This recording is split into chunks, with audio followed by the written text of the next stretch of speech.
Hi everyone, very good evening to each one of you. Myself, Dr. Vaibhav Jain, and we will be doing a quick and rapid revision of physiology here. Right, we will be focusing specifically on the important things which can be asked in your examination, all the important topics. Right, we will be discussing about them. So please let me know whether my audio and video is clear so that we can proceed with the session.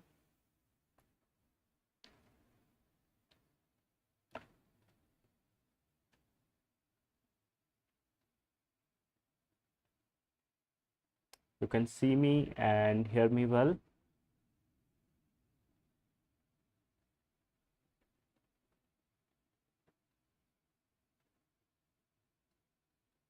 All right.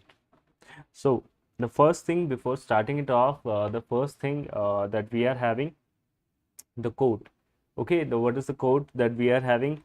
You might be at any state of you might be at any stage at this particular point of time, but trust me, ultimately every one of you is going to go to this particular state. That means you will be doing this examination. You have to have this thing in your mind that definitely all of you will be clearing the fence definitely one day, right? Now it depends where you are and how to boost, right? For example, you might be in this particular phase. I'll try to do it, right?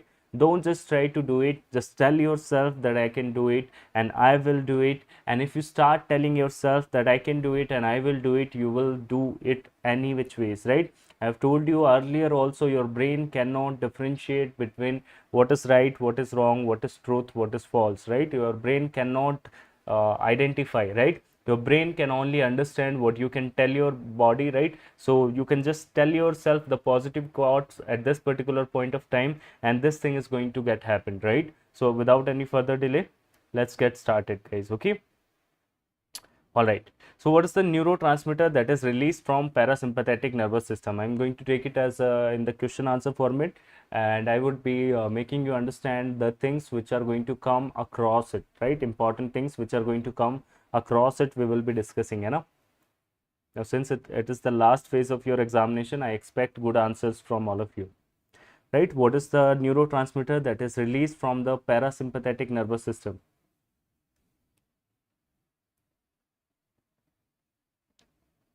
Across it, we will be discussing. All right.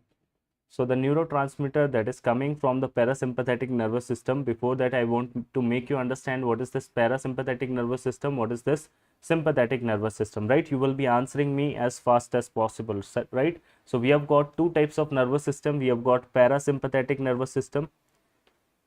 We have got parasympathetic nervous system. Second one is sympathetic nervous system that we have got, right? Some of you are also having difficulties in pharmacology. I know about that, right? So we will try to integrate that thing also, right? Because some of you have messaged me about that, right? So we will try to integrate that thing also, right? So we have got parasympathetic, we have got sympathetic nervous system. What are the neurotransmitter for this parasympathetic nervous system? This is going to be very good. This is going to be acetylcholine. What is the neurotransmitter for sympathetic nervous system? This is going to be your epinephrine, norepinephrine and dopamine. These are all collectively known as catecholamines. इन सबको एक साथ क्या कहा जाता है? Catecholamines कहा जाता है, right? I would be sharing the PDF in the end, है ना? PDF लास्ट में सब मिल जाएगा. Don't worry about that, right? You just focus on the class.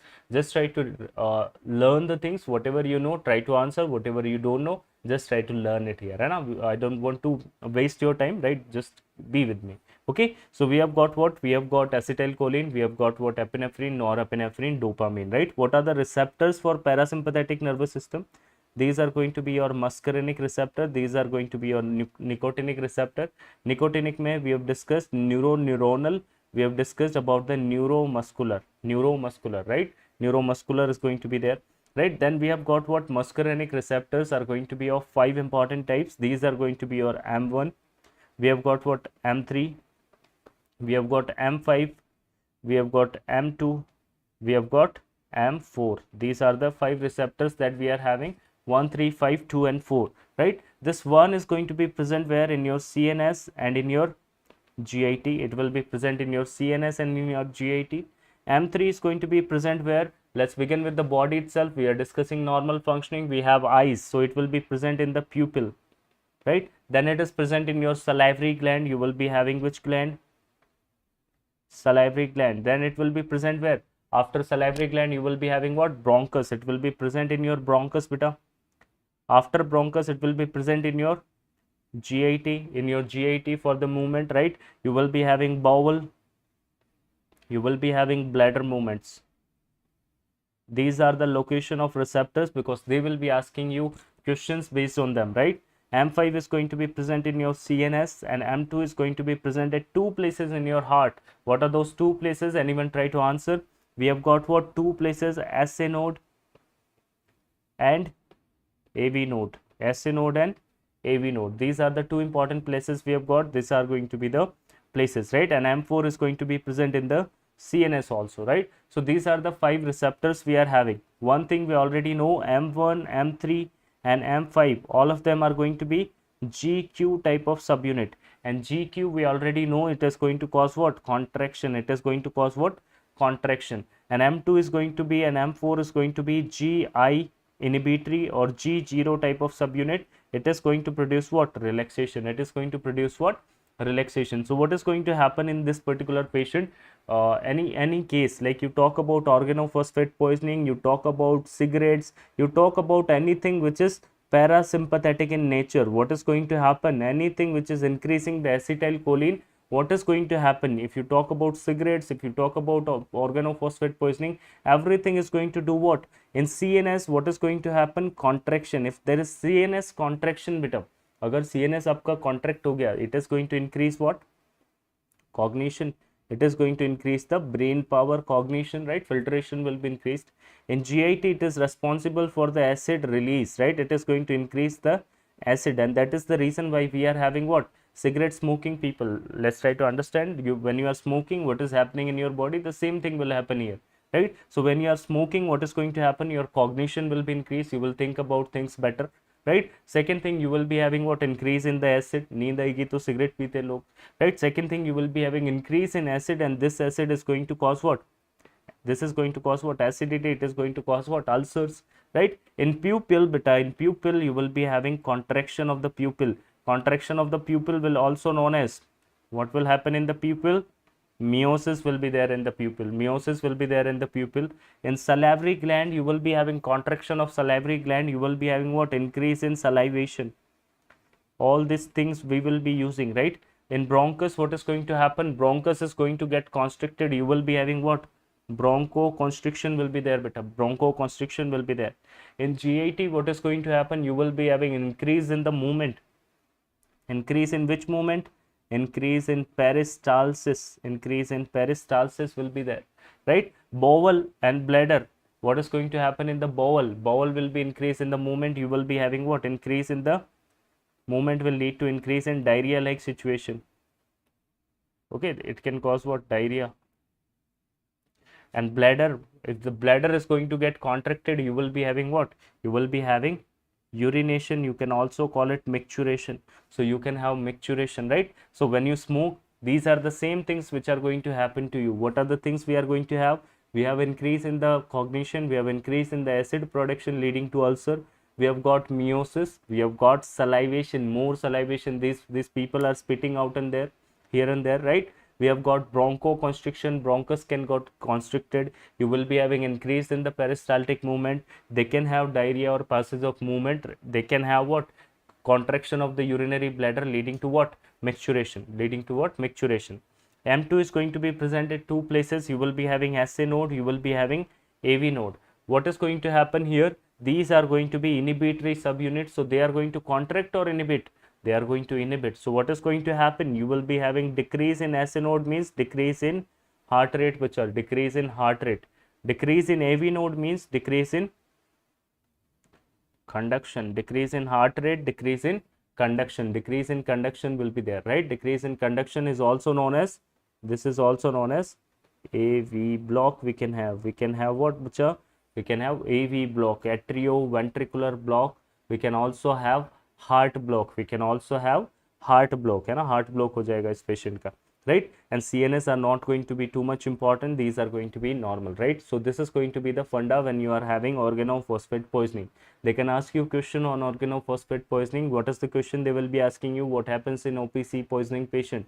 You remember these things, you remember the symptoms, right? What is going to happen to organophosphate poisoning? The CNS will be having increase in cognition, acid production will be more. You cannot check for these two things, but you can check for meiosis. So what examiner will write you, if they write you pinpoint pupil, okay, pinpoint pupil, if they write you pinpoint pupil, you will think about which kind of poisoning? You will think about this OPC, this OPC poisoning, which is a type of parasympathetic poisoning, which is a type of parasympathetic poisoning. You can also call it, because the neurotransmitter is acetylcholine, you can also call it बच्चा cholinergic poisoning. इसका दूसरा नाम cholinergic poisoning, right? So this thing can happen. Then we can have what bronchoconstriction will be there. You can have what increase in peristalsis. That is why these people will take what cigarettes in the morning, right? An increase in peristalsis in organophosphate poisoning will lead to what? Dirty clothes. You can identify the stool will be there, the diarrhea will be there, or the urination will be there. So how you will identify this patient? Patient will be having pinpoint pupil, patient will be having increase in peristalsis, diarrhea and urination will be there, right? What happens to the heart? You will be having decrease in heart rate, decrease in conduction, leading to the death of the patient. Decrease in heart rate is also considered as, this is also known as bradycardia. Another question they will be asking you, bradycardia with AV block. What is the drug of choice for bradycardia with AV block? What would you like to give to this patient? This is going to be your cholinergic thing, cholinergic. Opposite to that is going to be what? Opposite to that is going to be anti-cholinergic. Opposite to that is going to be anti-cholinergic. जो भी इसके opposite काम करेगा उसको क्या बोलेंगे? Anticholinergic बोलेंगे, right? So what are the receptor? Receptor remains the same in the body. Once a receptor is there, that means it will be same throughout the body. But what is going to change? Opposite will be the function. What is going to be the opposite function? What anticholinergic like dhatura poisoning, atropine poisoning or belladonna poisoning is going to do better? Dhatura, atropine, belladonna poisoning is going to do. Let's try to understand. It is going to increase the cognition or decrease the cognition? It is going to decrease the cognition. You are not in your senses. You are not going to understand. अगर कोई आपको धतूरा खिलाता है, what is the fatal dose for dhatura? Another question, what is the fatal dose? What is the fatal dose for dhatura? How many seeds are the fatal dose, right? So अगर आपको किसी ने धतूरा खिलाया, if someone has given you dhatura, what is going to happen? You will be having decrease in cognition. Cognition कम हो जाएगा. दूसरा क्या होगा? Acid production कम हो जाएगा कि ज़्यादा हो जाएगा? कम हो जाएगा, right? What will happen to the meiosis mydriasis component? Here you will be having mydriasis beta. Pupil will be dilated. Pupil will be dilated. What about the salivation? Decrease in salivation will be there. What happens with the bronchoconstriction? Here you will be having bronchodilation. What happens with the peristalsis? Decrease in peristalsis. इसकी वजह से क्या हो जाएगा? Constipation can be there. This patient might have constipation. What is diarrhea? What is constipation? Urination ज़्यादा होगा, urination कम होगा. Here there will be decrease in maturation. Decrease in the maturation. Decrease in the maturation. Right, very good. This is going to be the thing. More than 100 seeds are going to be the fatal dose for this dhatura. This dhatura is also known as thorn apple. This dhatura is also known as thorn apple. Thorn apple है ना, thorn apple भी बोलते हैं इसको dhatura को. Right. So this is going to be the maturation we can have. We can have constipation. We can have diarrhea, we can have all these things can be there, right? This is going to be the basics about the anticholinergic poisoning. So अगर कोई organophosphate poisoning का drug of choice पूछे, what is going to be your answer? Organophosphate, the person is dying because of decrease in heart rate, decrease in conduction. So this particular thing is going to cause what? It is going to increase the heart rate. ये opposite काम करेगा because this is anticholinergic. It is going to increase the heart rate. It is going to increase the conduction. It is going to increase the heart rate. It is going to increase the conduction also, right? So what is the drug of choice for organophosphate poisoning? Your answer will be this particular one. This is going to be the drug of choice for atropine. Atropine is going to be the drug of choice, right? Atropine is coming under this particular class. Atropine, belladonna or dhatura, they are going to be the good one for organophosphate poisoning, right? This is about the Basics. They can utilize multiple drugs. They will be asking you multiple questions on the drugs. You just need to revise the drugs. This is the basics of this particular system, है ना. ये इसका normal physiology है, ये basics है, right? They will be asking you if someone, in some patient, I want to do what, mydriasis, some kind of drugs I can use. You can use atropine, you can use these drugs which are going to cause what, mydriasis. आपको pupil check करना है. You need to look inside the eye, right? What you will be doing, you will be putting some drops. If someone is having more of acid, you can give M1 blocker. You can give M1 blocker. These are going to be what? These are going to be your telenzepine or pirenzepine group of drugs. And we don't use them commonly. These are going to be your telenzepine, pirenzepine group of drugs. Second thing, if you want to decrease the cognition, you can use drugs which are going to be like truth serum. What is this truth serum? We have got scopolamine, we have got thiopentone, we have got scopolamine, we have got thiopentone. This is going to be truth serum, right? If someone is having increase or decrease in salivation, you can give a cholinergic drug.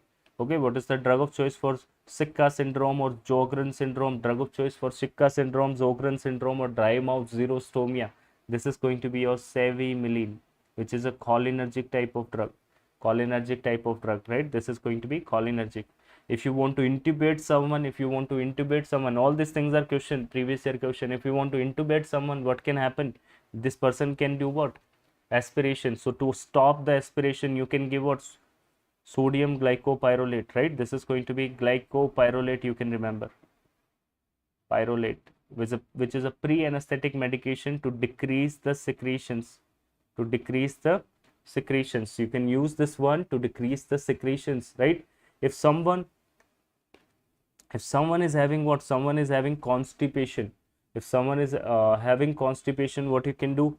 Someone is having constipation, you can increase this particular thing. If someone is having diarrhea, you can give anticholinergic drugs. What are the anticholinergic drugs you can give in the diarrhea?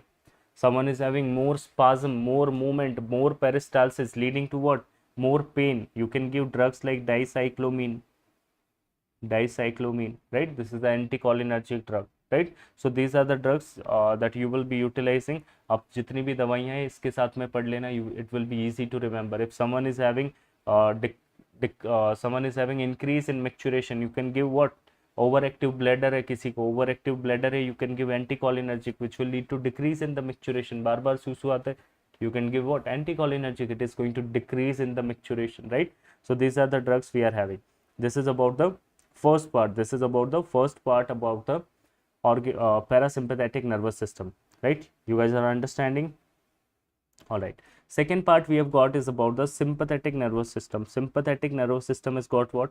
It has got certain receptors like alpha 1, we have got alpha 2, we have got beta 1, we have got beta 2, we have got beta 3, right? This alpha 1 is responsible for the vasoconstriction in the blood vessel. It is going to cause vasoconstriction leading to increase in the BP, which is going to increase the BP, right? Second thing, in prostatic urethra, it is going to cause what? It is going to cause contraction, okay? And in pupil, it is going to cause what? It is again going to cause contraction, but for the radial muscle, leading to what? Leading to mydriasis. These functions, you can revise these functions. Alpha 2 will be acting as a brake, okay? Beta 1 is present at two places. One is in your heart, another one is in your kidney. In your heart, you have got what? SA node, you have got AV node, you have got muscles, right? So SA node will be increased, you will be having increase in the heart rate. AV node will be increased, you will be having increase in the conduction. Muscle will be increased, you will be having increase in the contraction will be there. Muscle contraction will be there. Second, it will be present in the kidney. In the kidney, it will be releasing what? Renin. It will be increasing the release of renin, and renin is responsible for what? Activation of RAS system, and RAS system is going to do two important things. One, it is going to increase what? Vasoconstriction, leading to increase in the BP. Second thing, this is going to increase your aldosterone, and this aldosterone is responsible for sodium and water retention.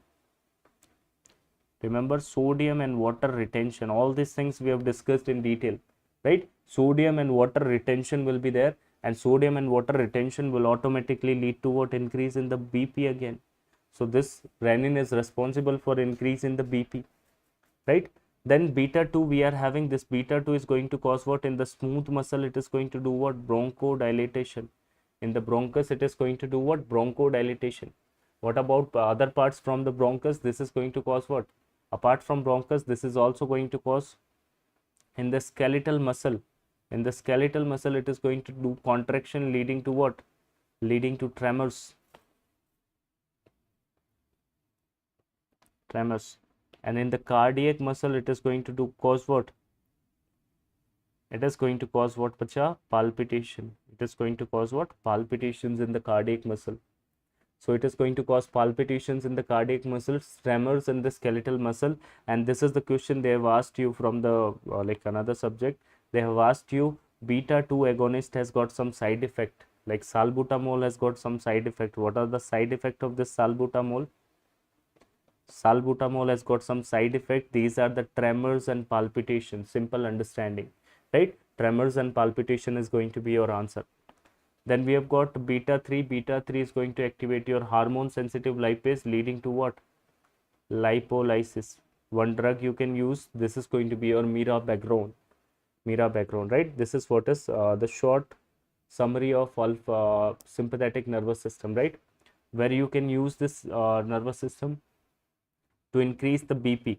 Like for example, cardiac arrest. What is going to be the drug of choice in the cases of cardiac arrest? Drug of choice for cardiac arrest is going to be what, bache? Drug of choice for cardiac arrest means complete stoppage of the heart. You can give CPR, and the drug of choice is going to be adrenaline, which is going to work on all the receptor alpha 1, alpha 2, beta 1, beta 2, beta 3. Drug of choice for hypovolemic shock.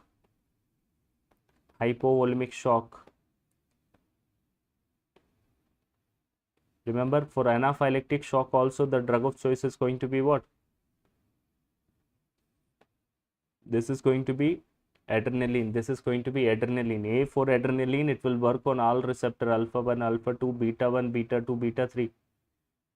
Right? For hypovolemic shock, the drug of choice is going to be what? Noradrenaline, or you can also add on what? Dopamine.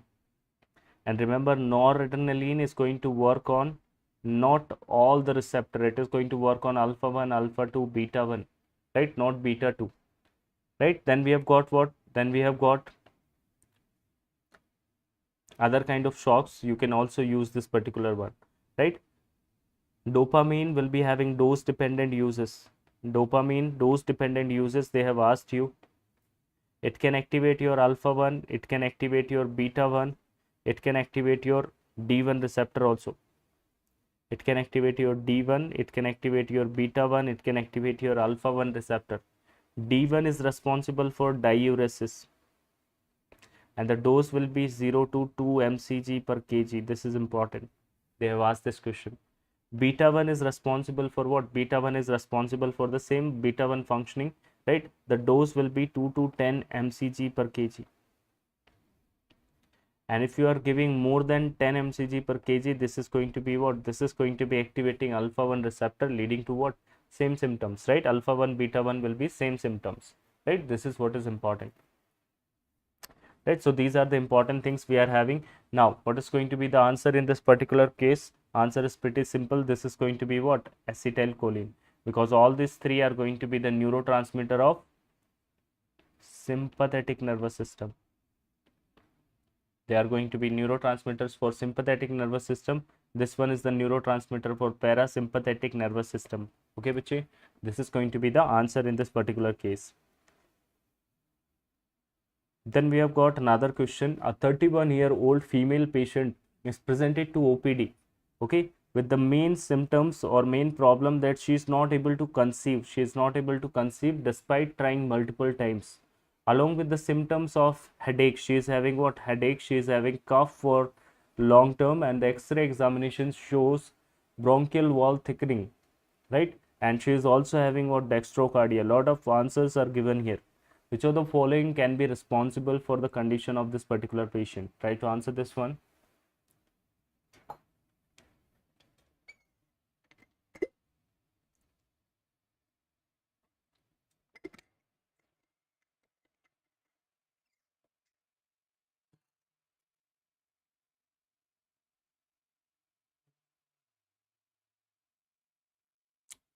Is it going to be desmin, lamin, dystrophin, or dynein?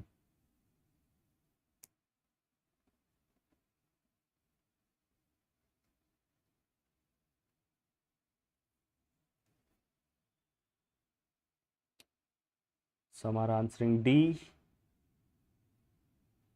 dynein. Some are answering C. Okay, let me make you understand this. Which of the following can be responsible for this condition of the patient? What is your diagnosis in this particular case? What is your diagnosis? What are the symptoms we are having? The symptoms are main problem that she is not able to conceive. She is coming to you, she is not able to conceive. I can tell this particular thing that she is having infertility maybe, right? She is having headache, she is having cough, dextrocardia is also noted, bronchial wall thickening is also noted, leading to what? Bronchiectasis. Bronchiectasis, right? So these are the symptoms of what? These are the symptoms of what? Bronchiectasis, cough, headache, dextrocardia. These are the symptoms of a syndrome. What is the name of that syndrome? Very good. This is known as Carter-Jenner syndrome. This is known as Carter-Jenner syndrome. This is a pure physiology question, Carter-Jenner syndrome, which is characterized by BDS. I've told you BDS mnemonic.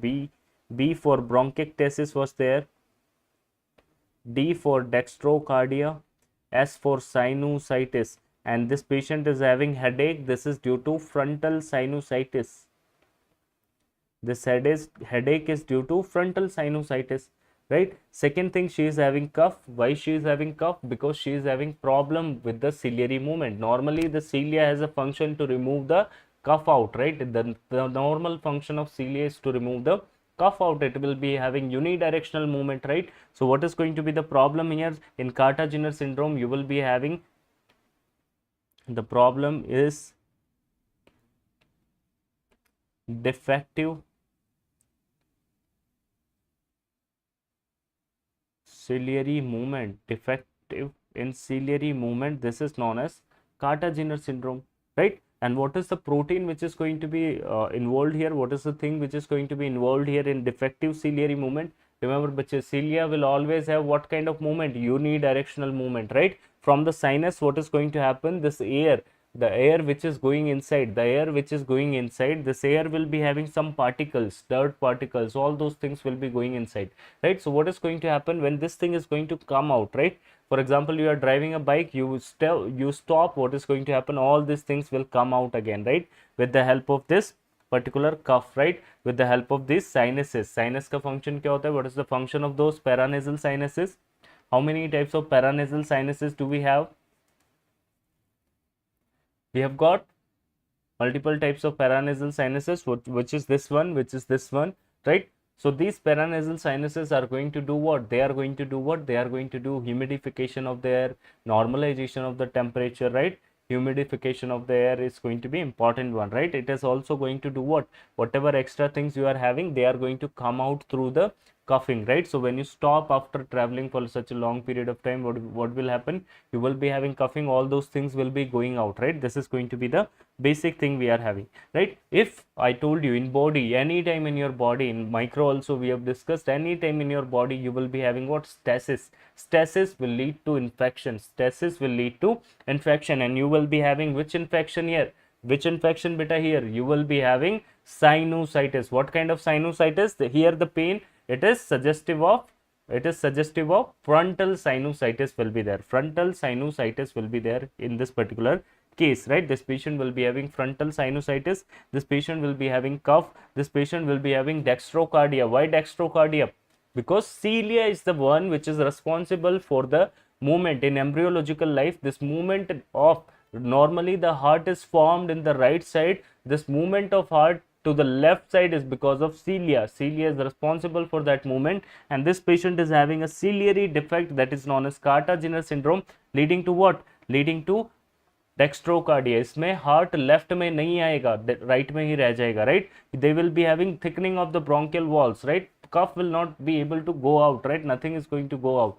These are going to be the symptoms, right? Why infertility? Simple funda. You will be having every month there will be rupture of the ovaries. You will be having that ovum will be coming out, and that ovum is the secondary oocyte that is coming out, right? Your fimbrias are going to take up this ovum, and now this fimbria is going to transport, this fallopian tube is going to transport what? This ovum to the ampulla. Ampulla is the site for fertilization. But what is going to happen in this particular case? You are not having the movement of ovum from fimbria to ampulla, right? This is going to be leading cause of infertility. Situs inversus is nothing but your dextrocardia. Same story. Situs inversus means dextrocardia, right? So this is going to be your Carter-Jenner syndrome. And remember, bache, this Carter-Jenner syndrome is due to desmin or dynin. Desmin or dynin. This is due to dynin. This is due to dynin. In fact, in the body, this dynin is responsible for what? This dynin is responsible for reverse axonal transport. It is responsible for reverse axonal transport. And two diseases I have told you important. One is going to be rabies. In the last class, we have discussed about the rabies. And second one is going to be Clostridium tetani, which is going to cause what? Tetanus. Both of them are going to travel on the backside. Both of them are going to travel on the backside. So what is going to happen? This thing is going to go through the spinal cord, reverse axonal transport. For example, you have a bite, right? It will be traveling all the way back, right? It will be traveling all the way back to the head. This is going to be rabies.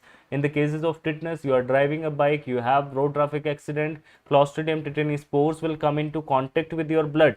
Once they will come in contact with your blood will be transporting the things, and this particular thing will be traveling through the spinal cord. It will cause inhibition of glycine and GABA, leading to what? Opisthotonous posture, right? It will go to your muscles. Which muscle in the mouth? Which muscle will be involved?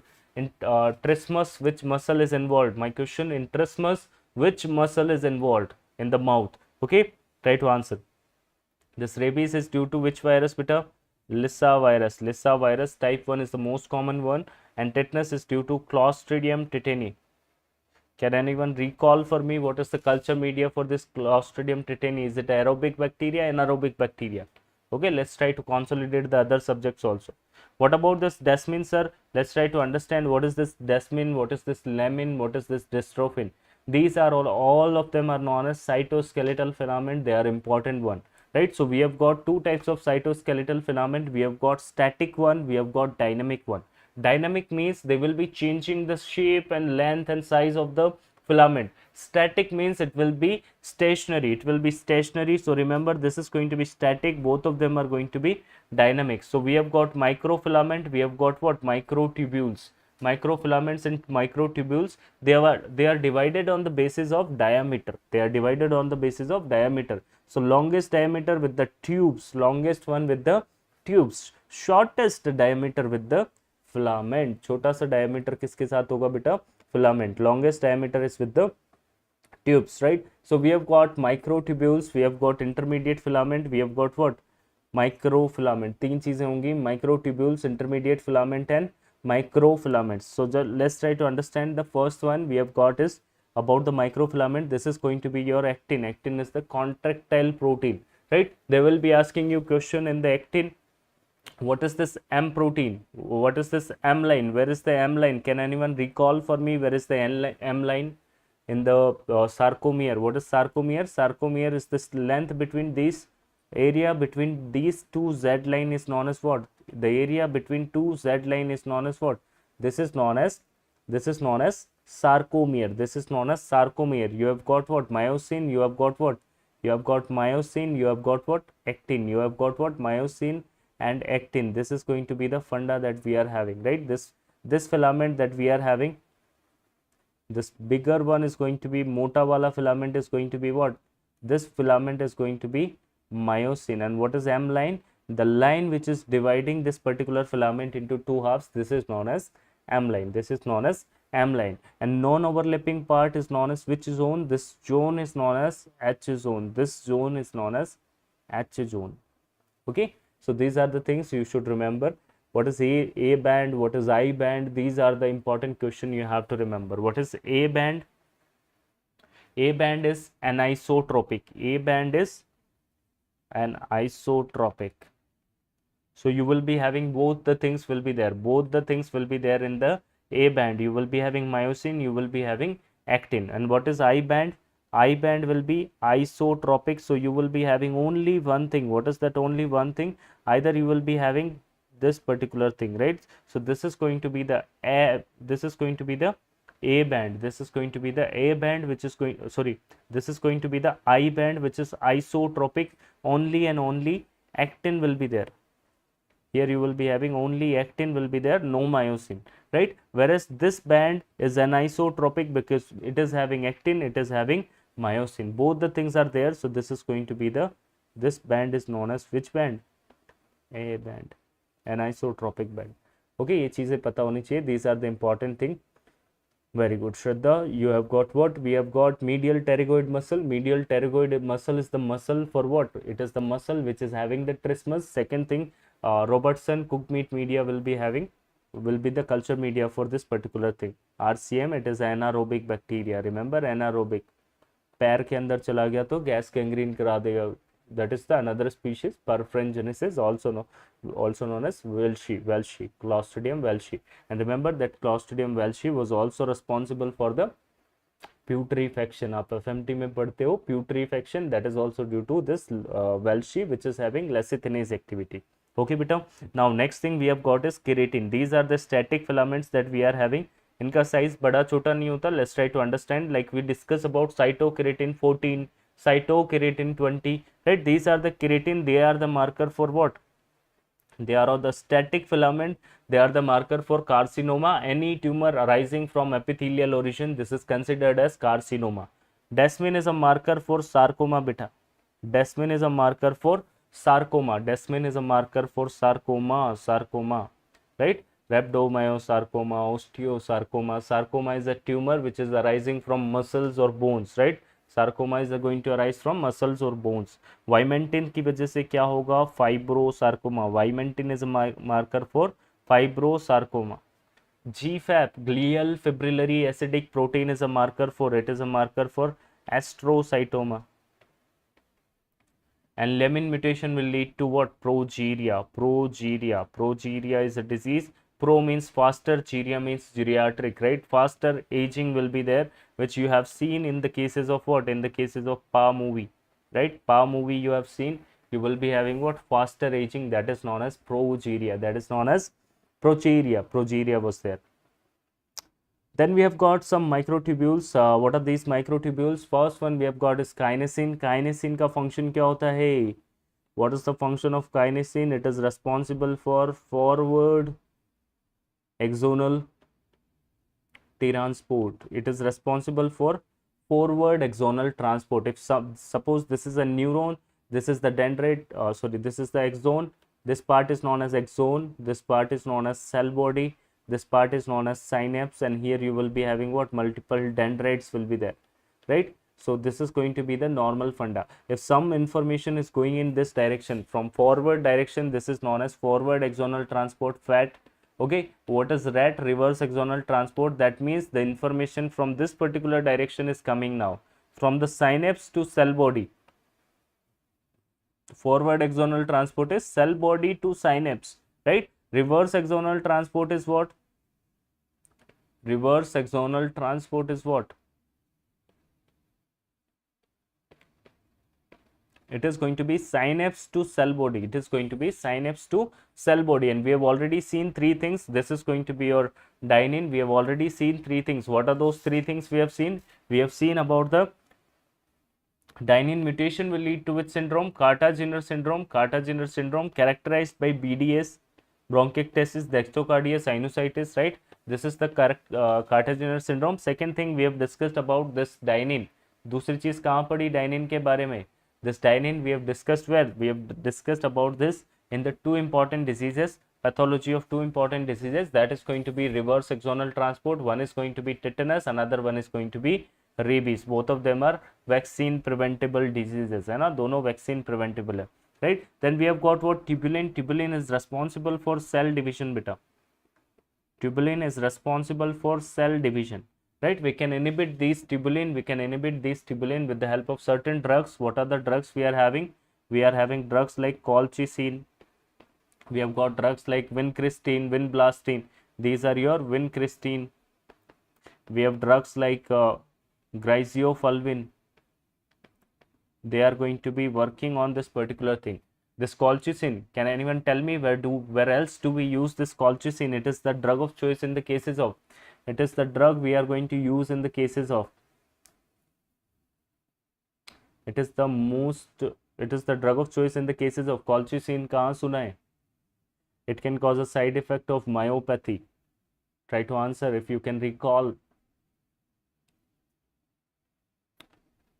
This vincristine we are using as an anti-cancer drug because it is going to inhibit the cell division. It is going to inhibit the cell division, anti-cancer. What about this colchicine? This colchicine we are using, very good Krishna, this is what we are using in the cases of acute gout. In the cases of acute gout, acute gout में drug of choice क्या है बेटा?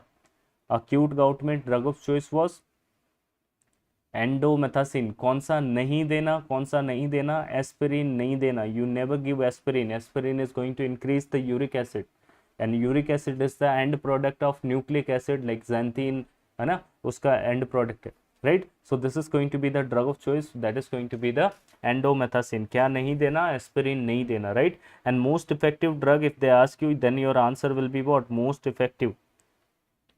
Most effective if they ask you, then your answer will be what? Colchicine. Most effective is colchicine. This is going to be gout. Okay, pain will be there in the first toe joint, that MTP joint that we are having, first joint that we are having, this is going to be MTP. Pain will be there, right? You will be having increased swelling will be there, all these things will be there. You will be having pain, you will be having you will be having swelling, tenderness will be there. You can do what? Check the levels of uric acid. You can also do what? X-rays. You can identify this particular thing. The first line for acute gout, you will be giving endomethacin, and you can also give the most effective drug, that is colchicine. But what is the side effect? Yes, side effect is important. It can cause what? Myopathy beta. It can cause what? Myopathy. That is why we are avoiding in the first place myopathy. And the most common drugs which we are using are going to cause myopathy. These are going to be your steroids. They can also cause what? Myopathy, right? This is going to be the thing we are having. Then we have got what? Then we have got vincristine, which is an anti-cancer drug. And remember, this griseofulvin is the drug of choice in which tinea? It is the drug of choice in tinea capitis also. This griseofulvin has got a lot of affinity for what? Affinity for keratin, right? So we are using this particular drug in the cases of tinea capitis like carrion and favus. इनमें ये drug of choice है, carrion and favus. In cases of carrion or in the cases of favus, this is going to be the drug of choice. कल का in the last class we have discussed what you will find in the carrion. Just try to answer if you can recall what you will find in the carrion, right? Carrion में क्या appearance will be there, okay? So this is about this particular thing. Now let's try to answer this one. Desmin mutation. Desmin is a marker. It is an intermediate filament. This is a marker for sarcoma. So it cannot be the answer here. This is a marker for sarcoma. Lemon mutation will lead to what? Lemon mutation will lead to progeria beta. It is going to cause what? Progeria. And dystrophin. Dystrophin is something you will be finding in the gene number 1. Right, chromosome number 1. It is the biggest gene that we are having, and mutation of dystrophin will lead to what? Mutation of dystrophin will lead to what, bacha? It can cause Duchenne muscular dystrophy if there is complete mutation. If there is partial mutation, we can have what? Baker's muscular dystrophy for partial mutation. Which is going to be more dangerous? Duchenne muscular dystrophy, which is going to have, this is going to have a sign that you will be finding Gower sign positive will be there. Gower sign will be positive. What is this Gower sign? This baby cannot stand up directly, right? This baby will be using the body support. ये body support लगा के खड़ा होगा है ना बच्चा. So this is going to be what? This is going to be dystrophin that we have got. Duchenne muscular dystrophy. If there is complete loss, बंदा जल्दी मर जाएगा. And remember, for muscular dystrophy, always remember you will be finding what? You will be finding characteristic sign. This is going to be pseudo hypertrophy of calf muscle. Pseudo hypertrophy of calf muscle will be there, right? This is going to be another thing that will be present in the muscular dystrophies, right? It is suggestive of muscular dystrophy. So with this thing, we are done with this question also, right? The next thing we are having, Which of the following junction is helping the cell to bind with the basement membrane?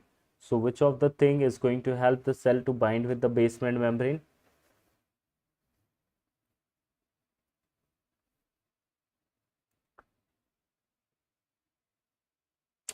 Try to answer.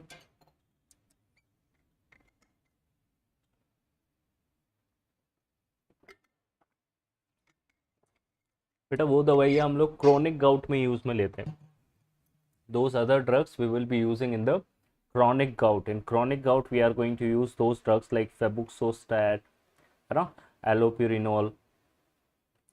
These are the drugs we are using in the chronic gout. Rasburicase, pegloticase, वो सब किसकी दवाइयाँ हैं? वो सब दवाइयाँ chronic gout के, right? Try to answer this one. Which of the following junction is helping the cell to bind with the basement membrane? Which of the following junction helping the cells to bind with the basement membrane?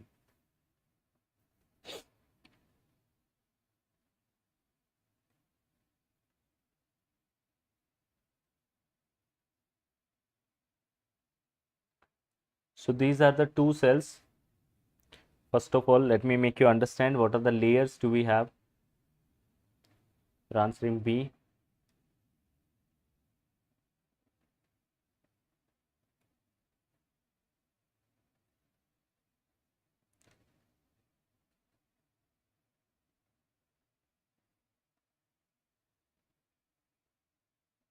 Hemidesmosomes.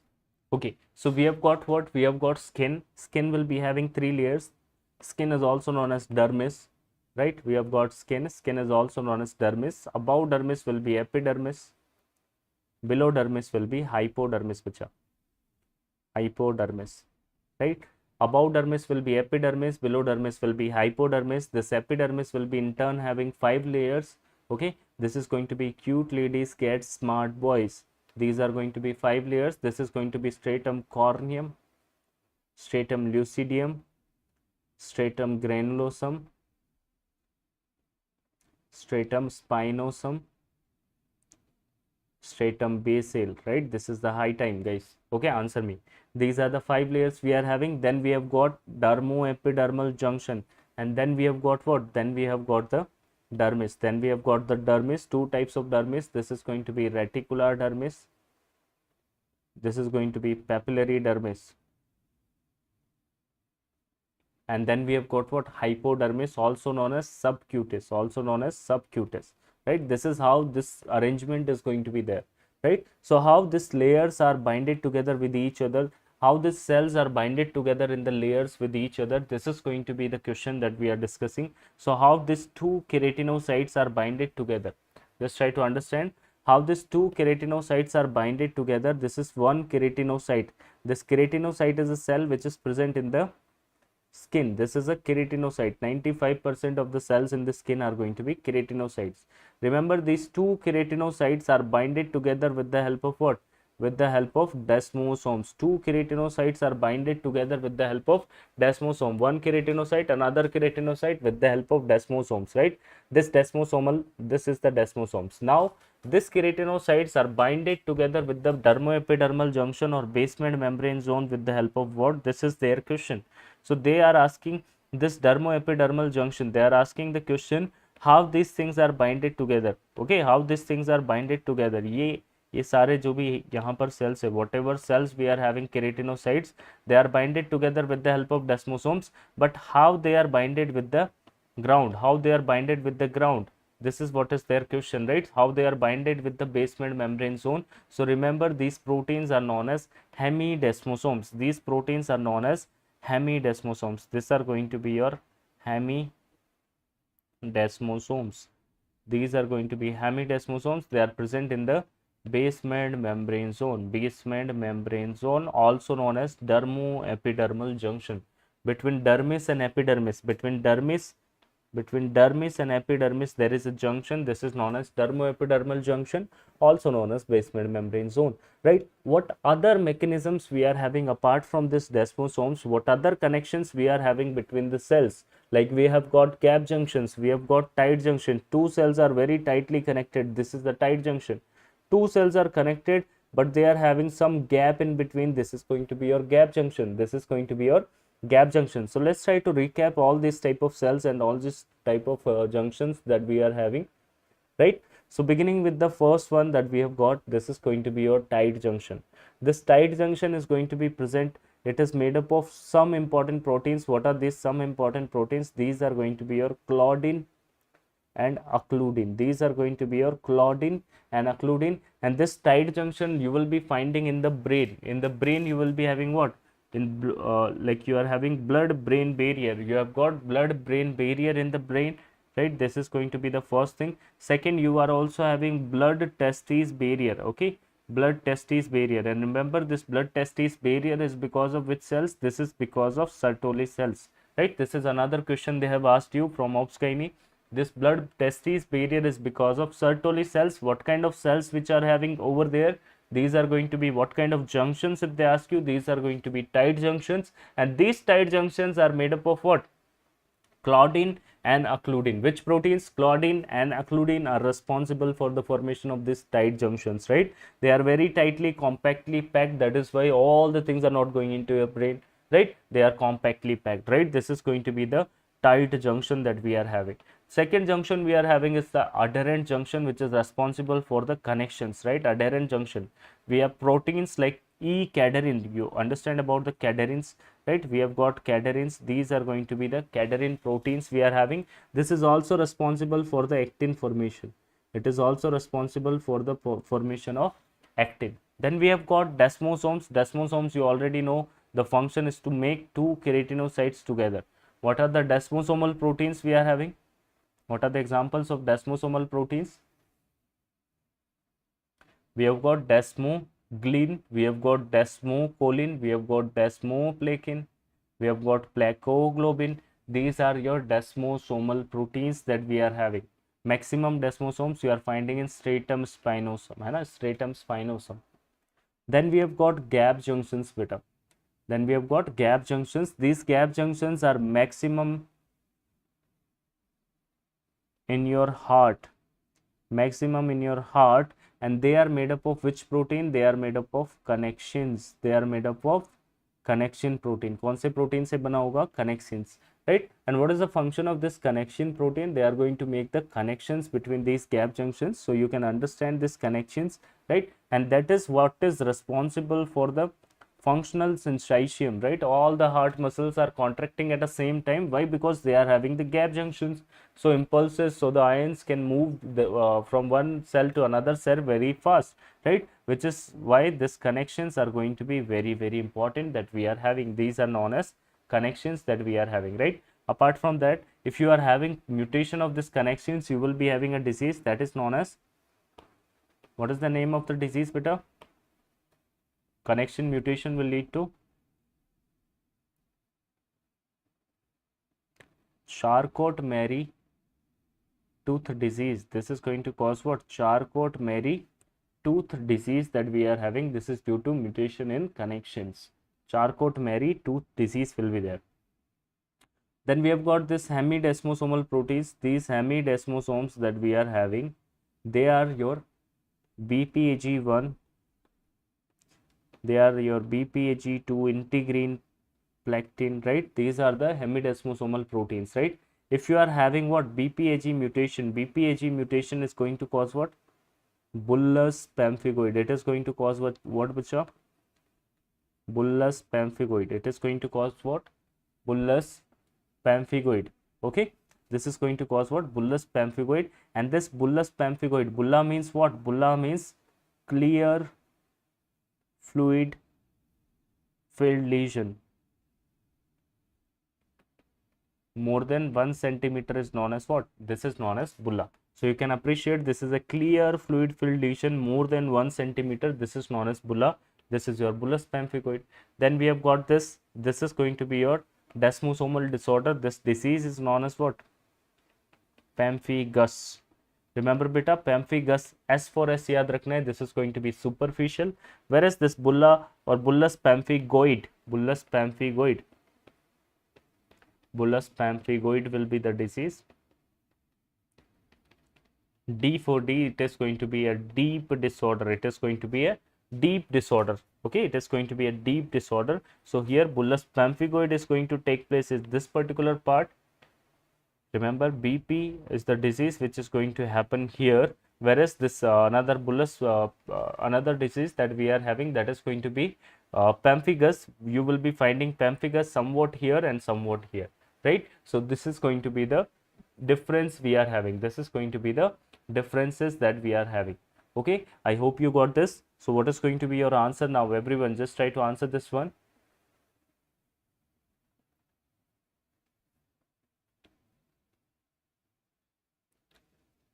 Just try to answer this one.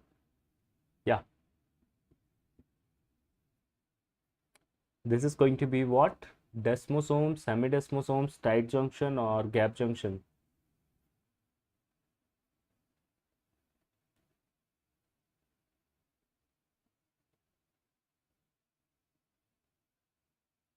B. Yes, this is going to be B, right? So they are asking about the cell binding to the basement membrane. They are asking the cell binding to the basement membrane. Who is going to help you? This is not going to be the other junctions. This is definitely going to be the B. This is going to be the hemidesmosomes that we are having, right? The next question given below is the pressure volume graph of cardiac cycle. Okay, this is a pressure volume graph of cardiac cycle. Identify the point in the given diagram. You need to identify the point in the given diagram, right? You need to identify which point. I am asking about this A point. You need to identify this A point in the given diagram. So what is this A point is going to tell us about? This graph is known as what? This graph is known as pressure volume graph. This graph is known as what? Pressure volume graph, right? And this graph is going to tell us about what? Batao.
Am I audible now?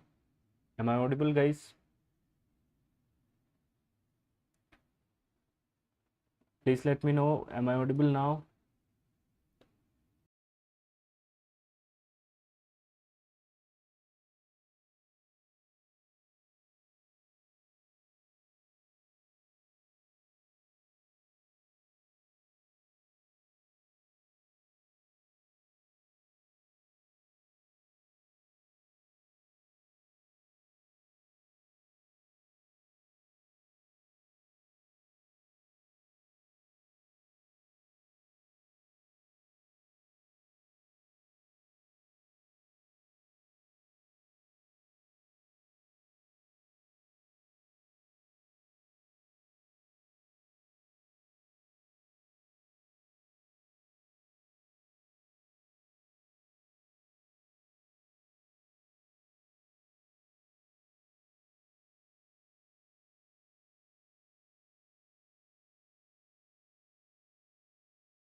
All right.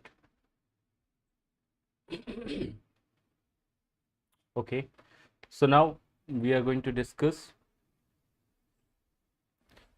So the next question we are having given below is the pressure volume graph of cardiac cycle. Identify the point A in the given diagram. You need to identify what is this point A which is given in this particular diagram. This is a pressure volume graph. This is a pressure volume graph where you will be having this x-axis which is going to tell us about the volume. This is going to be your y-axis which is going to tell us about the pressure, right? So now just try to answer.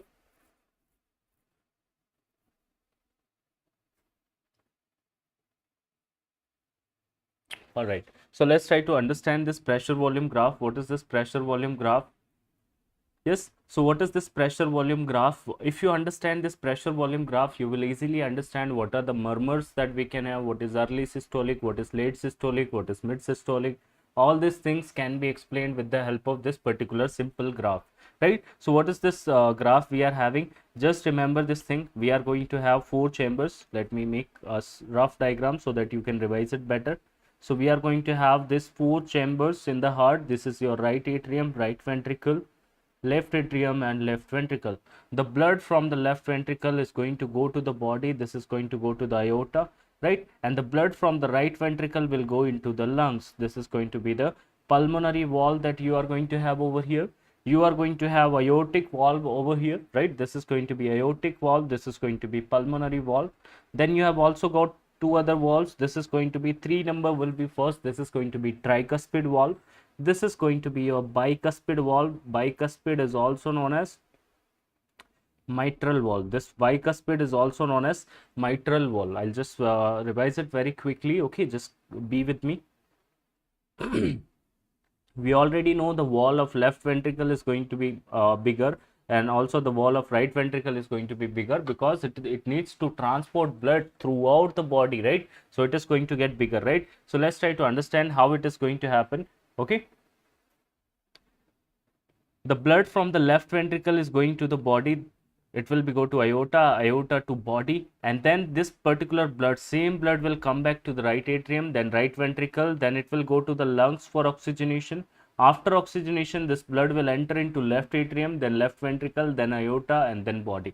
This is known as double circulation. This is known as double circulation that we are having, right? So now I'm just taking a single point here. The single point that I'm taking is the point B.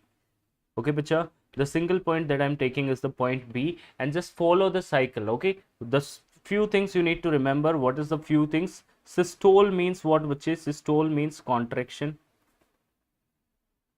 and systole is going to happen in the depolarization. Depolarization, systole, contractions, ab ek hi baat hai. Right? What is diastole? Diastole is going to be relaxation, and this is going to be repolarization. दो बातें clear है? This is going to be repolarization.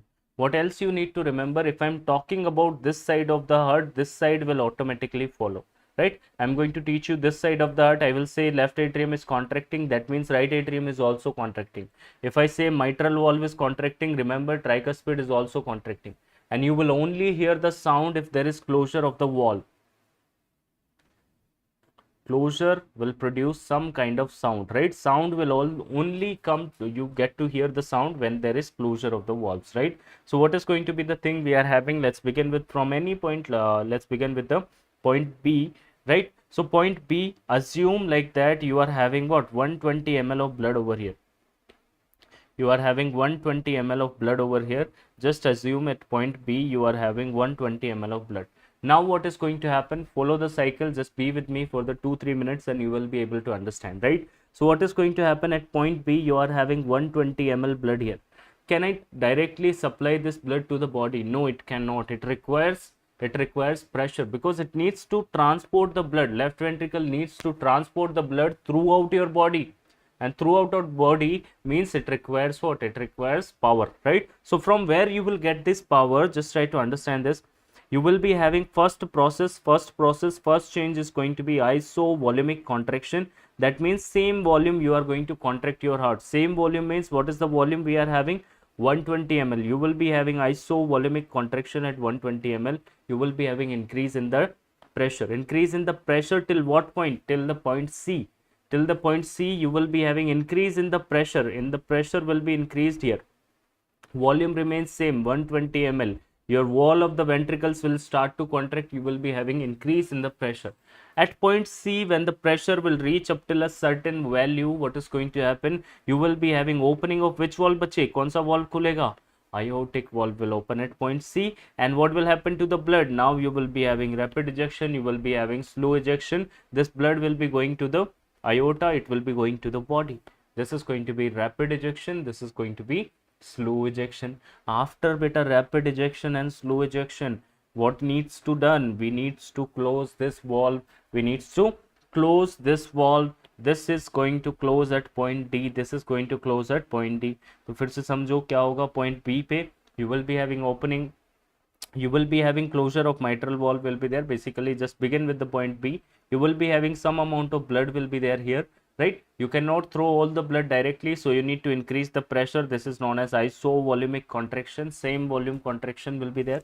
At point C, you will be having opening of the aortic valve. Opening will produce any sound? No, it will not produce any sound. Only closure will produce some sound. Closure will produce sound. So there will be no sound production here. And then what is going to happen? Then you will be having what?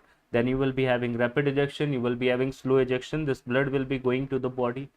After the blood will be going to the body, complete blood is not going to go to the body. Some amount of blood will be left here. Out of that 120, 50 ml will stay here.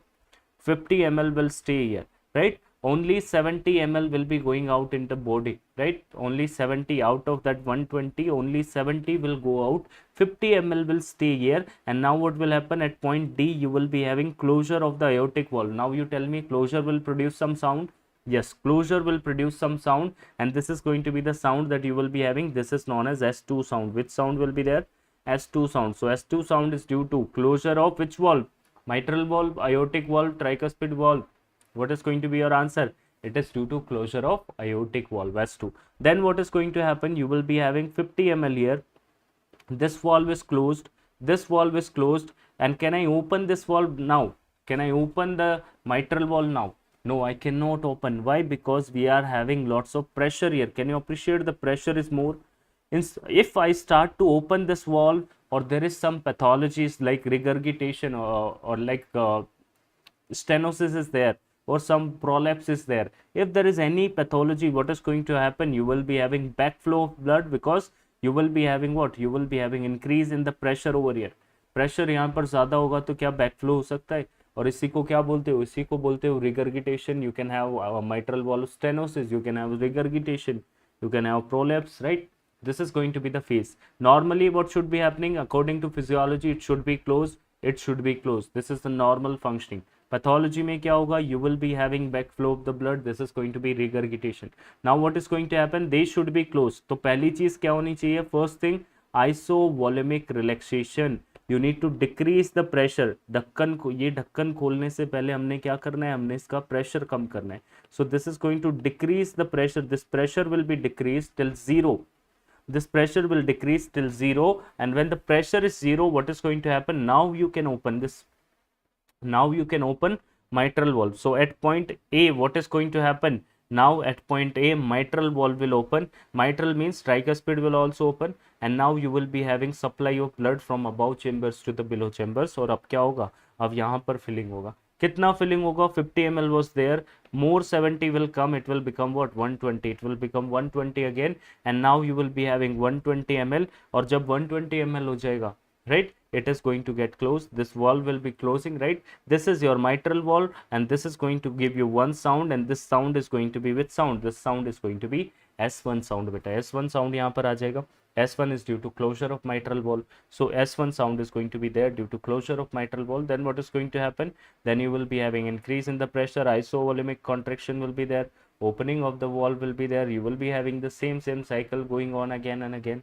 Can I divide this cycle into two halves? Yes, I can divide this cycle into two halves, because I know contraction or systole or depolarization are the same thing. This is contraction, this is systole, this is depolarization. So you can remember, this is all part of systole. These are the contraction, isovolumic contraction, rapid ejection, slow ejection. All these things are what? These are the contractions.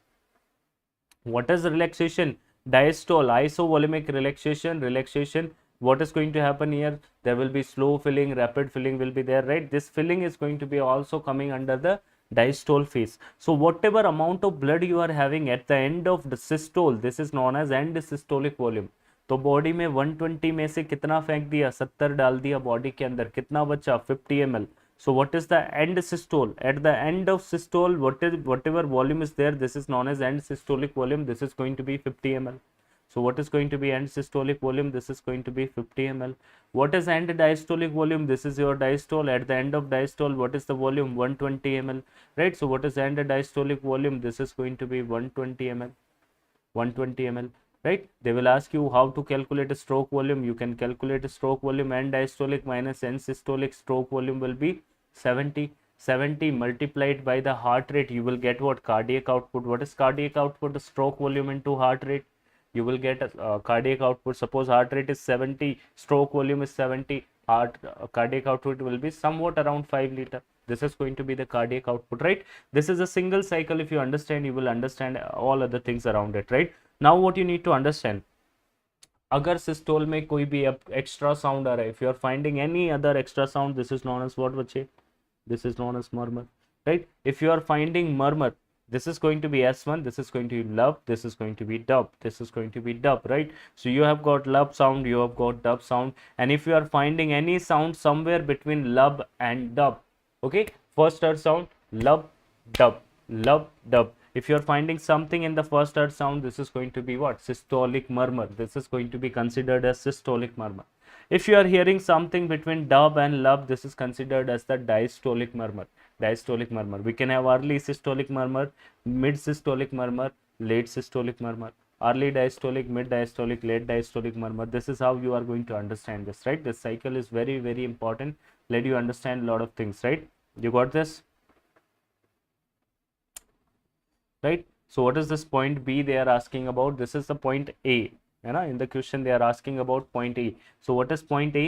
A point पे क्या होगा? You will be having opening of mitral valve. Mitral valve closure will be at the point B, leading to which heart sound? S1 heart sound. Then you will be having isovolumic contraction. Then you will be having opening of the aortic valve will be there. Aortic valve closure will give you S2 sound. And after S2, you require to decrease the pressure. Isovolumic relaxation will be there. And then this is going to be the cardiac cycle that we are having. This is the cardiac cycle that we are having. Okay, bache? So what is going to be your answer in this particular case? Now just try to identify and answer me. I hope you got this cardiac cycle. Very, very simple, very, very easy and understandable, right? I just try to make it very, very simple for you. So your answer in this case is going to be isovolumic contraction kahan hoga? Where is going to be isovolumic contraction? Isovolumic contraction is going to be happening over here. This is isovolumic contraction. This is going to be opening of mitral valve. This is going to be closure of mitral valve. This is going to be isovolumic relaxation, opening of which valve? Mitral valve, right? So this is going to be the question and this is going to be the answer. ऐसा question हमने गलत नहीं करना. Two things we have done. We have got the understanding. We have also got the question, right? This is going to be the question. यहाँ से कुछ भी पूछ सकते हैं. They can ask you anything. All things are correlated here, right? Simple है. चलो next. All of the following substances increases the release of gastric acid secretions except.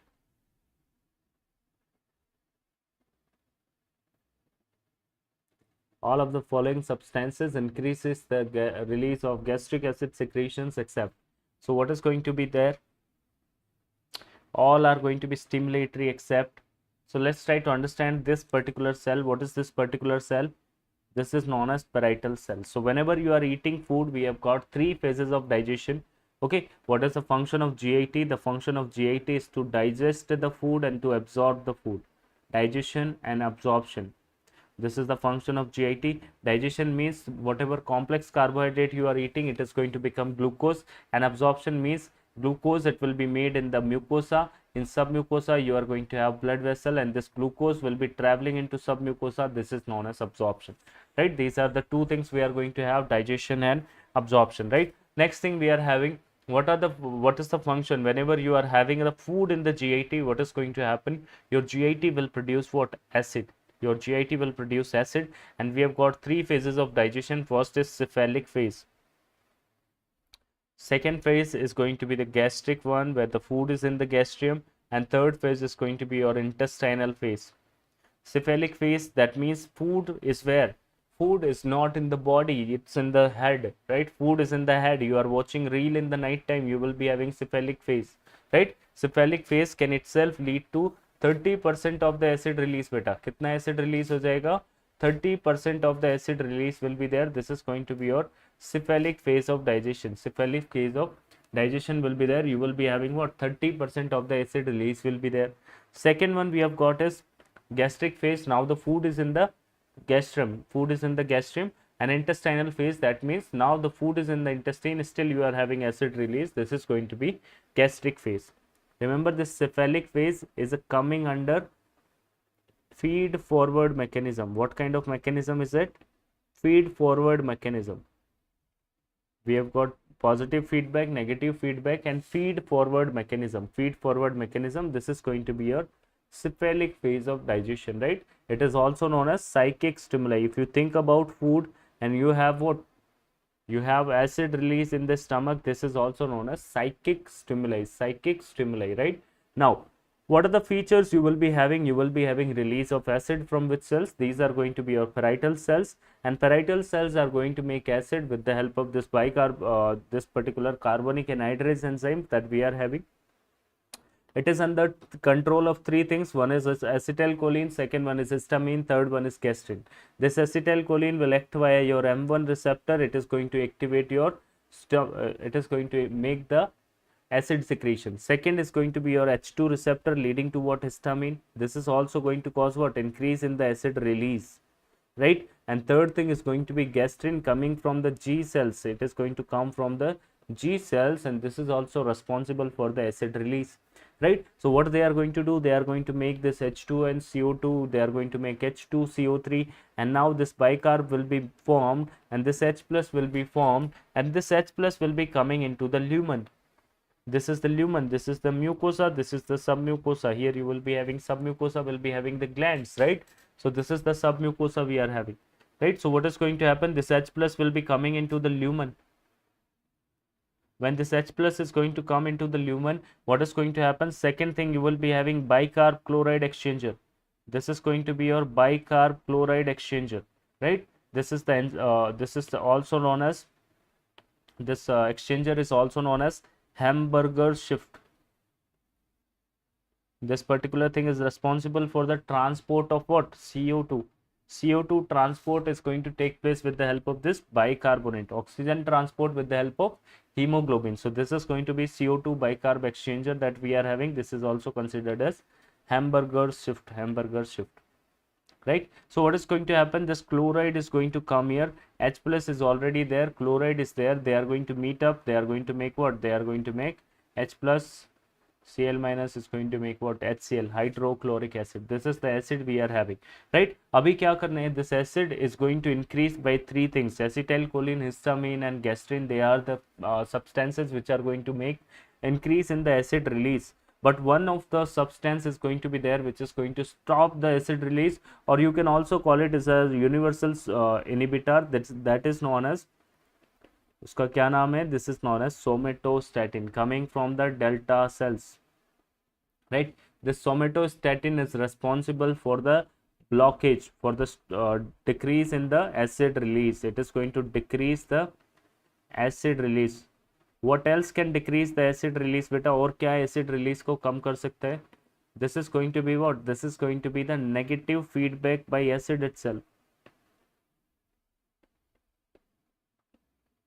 So negative feedback by acid itself is going to decrease the release. Second thing is going to be the somatostatin, which is also responsible for the decrease in the acid release. This somatostatin that we are having, bache, this somatostatin is inhibited by a bacteria. What is that bacteria?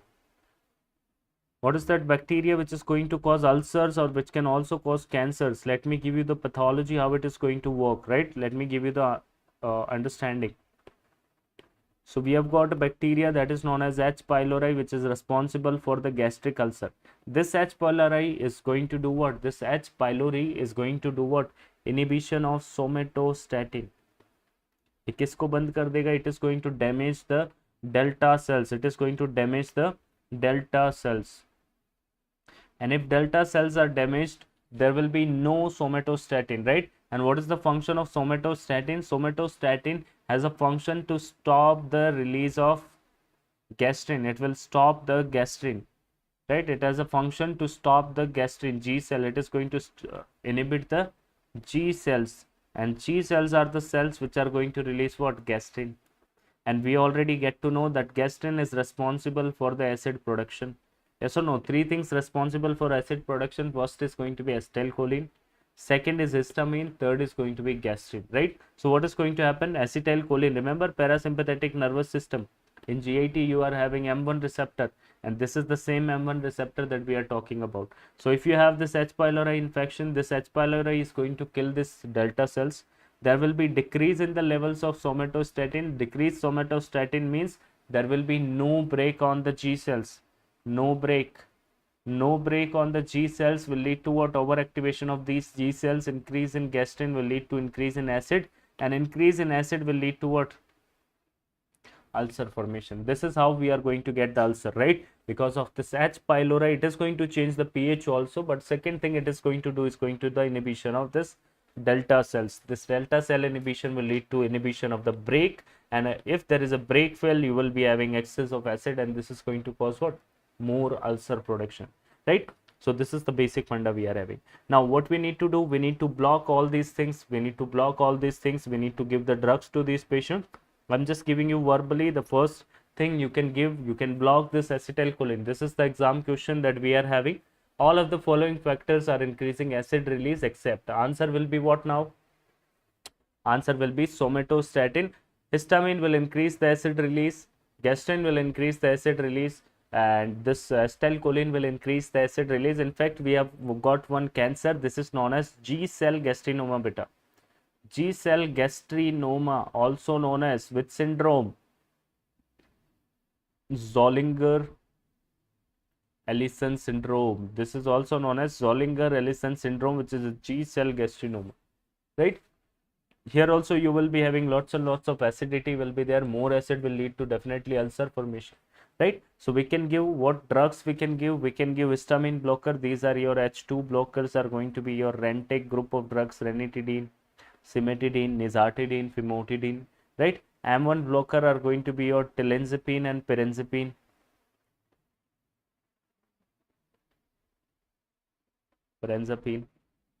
And then we have got proton pump inhibitor. These are going to be your pantoprazole,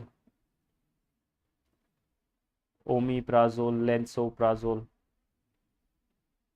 right? These are going to be your pantoprazole, omeprazole, lansoprazole group of drugs. These are going to block this proton pump, right? Their half life is not that much. ये दवाइयाँ 2-3 घंटे काम करती है, but they are going to kill this particular pump. और इस pump को दोबारा से बनने के लिए टाइम लग जाता है 24 to 48 hours. They should be given empty stomach. This is going to be the thing. For H. pylori, you can give cap therapy. This is going to be clarithromycin. For micro में मैंने पढ़ाया था clarithromycin, amoxicillin, and P for PPI. Right? This is going to be the cap therapy, and you can also, this is known as triple therapy. We can also give quadruple therapy. In quadruple therapy, you are going to add on what? You can add on bismuth substrate. You can also add on sacralfate like drugs. These are going to be your quadruple therapy, right? Triple therapy, quadruple therapy is going to kill this particular thing, right? We have got different type of ulcers also, but ulcers, I think I'll just give you brief insight, right? Which is the patient who is going to have, we can have gastric ulcer, we can have duodenal ulcer, we can have gastric ulcer, we can have duodenal ulcer. What is the patient who is going to have gastric ulcer? Remember, this gastric ulcer patient will be coming to you and he will be having pain, right? And this pain will be relieved by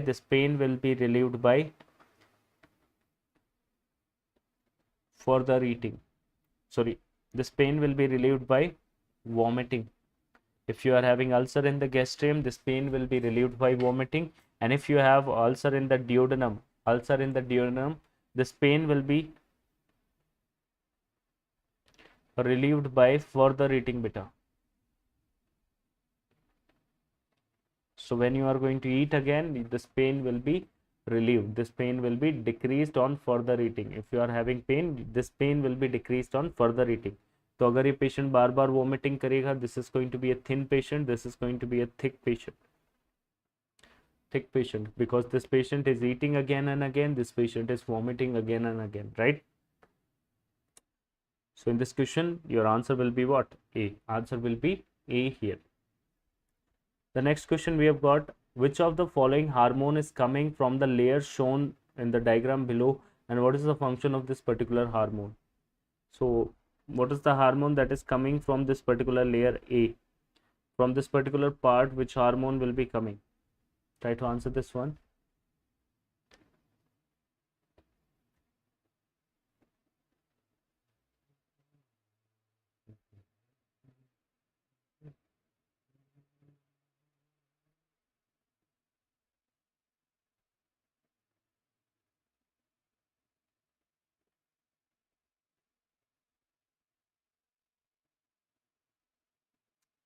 Tell me.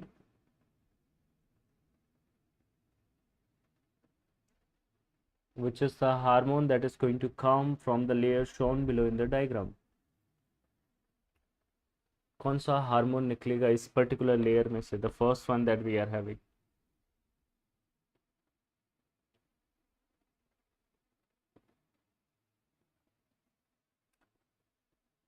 This is the cross section of which gland? Try to look for the options. If you don't understand from here, try to look for the options. What are the options we are having? Adrenaline, we have got IDH, we have got aldosterone, we have got cortisol. From which gland these hormones are going to come? कौन सी gland में से ये hormone निकलेंगे?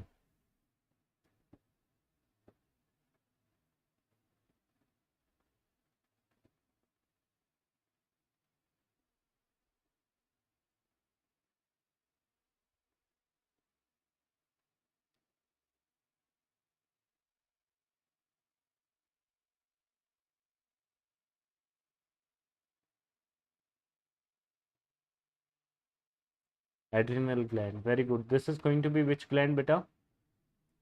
This is going to be your adrenal gland. Adrenal gland, right? Adrenal gland has got how many parts? This is your previous year exam question. So we have got the gland, and what is the name of this gland? This gland is known as suprarenal gland. This is going to be the suprarenal gland that we are having. This is known as adrenal gland. This is known as adrenal gland, right? Adrenal gland. So let's try to understand what are the parts of this adrenal gland. It will be having two important major parts. One is going to be cortex. One is going to be medulla. One is going to be cortex. Another one is going to be medulla. And this cortex will be having in turn three layers. These are going to be G, F and R. G, F and R. These are going to be the three layers. So let's try to understand what are these layers that we are having, right? So this is going to be your zona glomerulosa. Zona glomerulosa. This is going to be your zona fasciculata. This is going to be your zona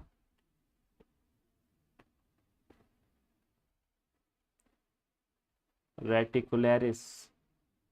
Zona fasciculata, zona reticularis. And lastly we have got is, this is going to be what? This is going to be zona. This is not zona, this is the medulla. This is the adrenal medulla that we are having, right? These are three parts. These three parts are the parts of cortex. This is known as adrenal cortex. This is adrenal cortex, and the lower one is going to be adrenal medulla. This is the medullary part. This is the medullary part. So from cortex you need to remember three things. First is going to be salt.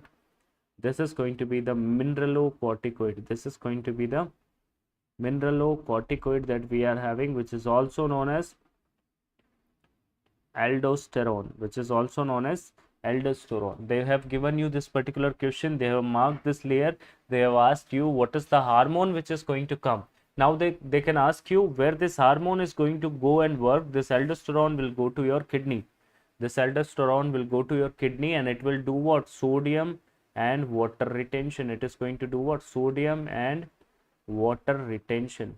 In which part of the kidney? In upper part of collecting duct. In upper part of the collecting duct, it is going to go and it is going to do the formation of which channels? It is going to make the E-neck channel, the epithelial sodium channel, and these sodium channels are going to do what? Sodium and water retention. It is responsible for the retention of sodium as well as your water. So this is responsible for the sodium and water retention.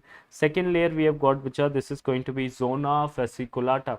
Zona fasciculata is going to release what? Glucocorticoids. This is going to release what? Glucocorticoids like your cortisols. Cortisol.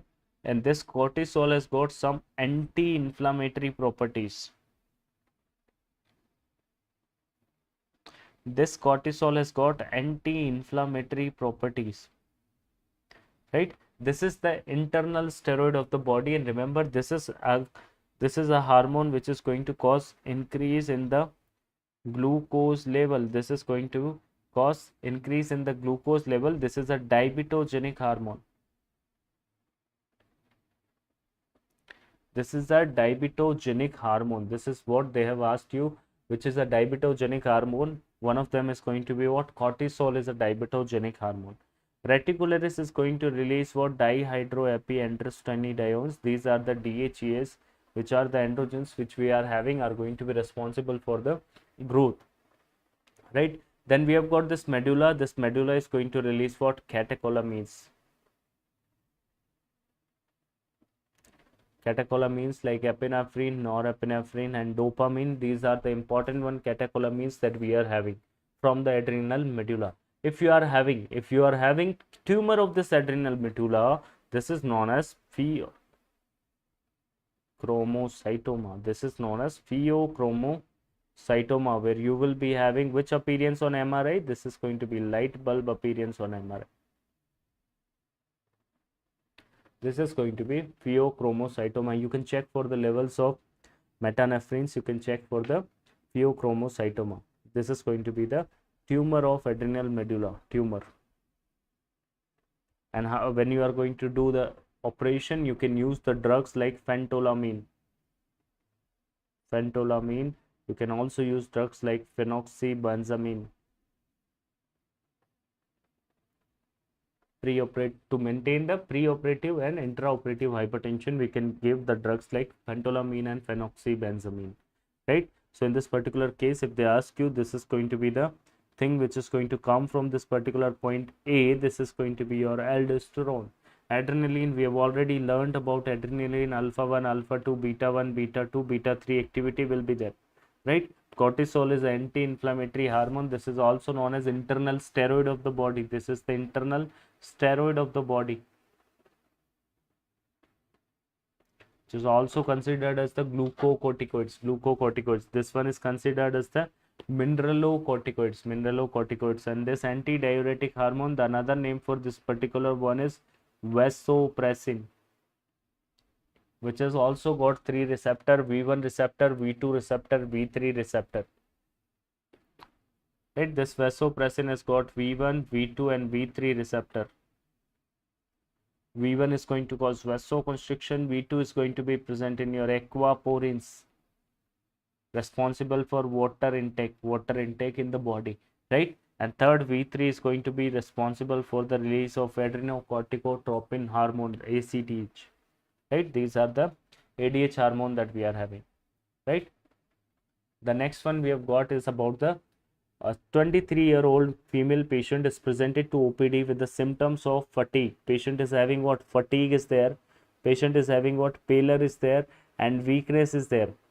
And she has no neurological deficit. She has got no neurological deficit is noted. On further examination, you are also finding what? Koilonychia. What is this koilonychia, beta? Koilonychia क्या होता है? What is this koilonychia?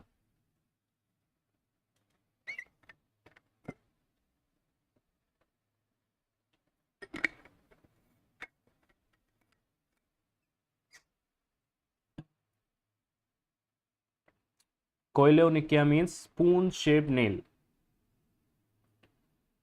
Koilonychia means spoon shaped nail, right? And doctor has advised the iron therapy. Doctor has advised the iron therapy. Which of the following enzyme is responsible for conversion of ferric to ferrous from duodenal mucosa? Very, very important question. They can ask you definitely one question from iron absorption. They will be asking somewhat some question they will be asking you. Iron is very, very important. Iron transporter is very, very important, right?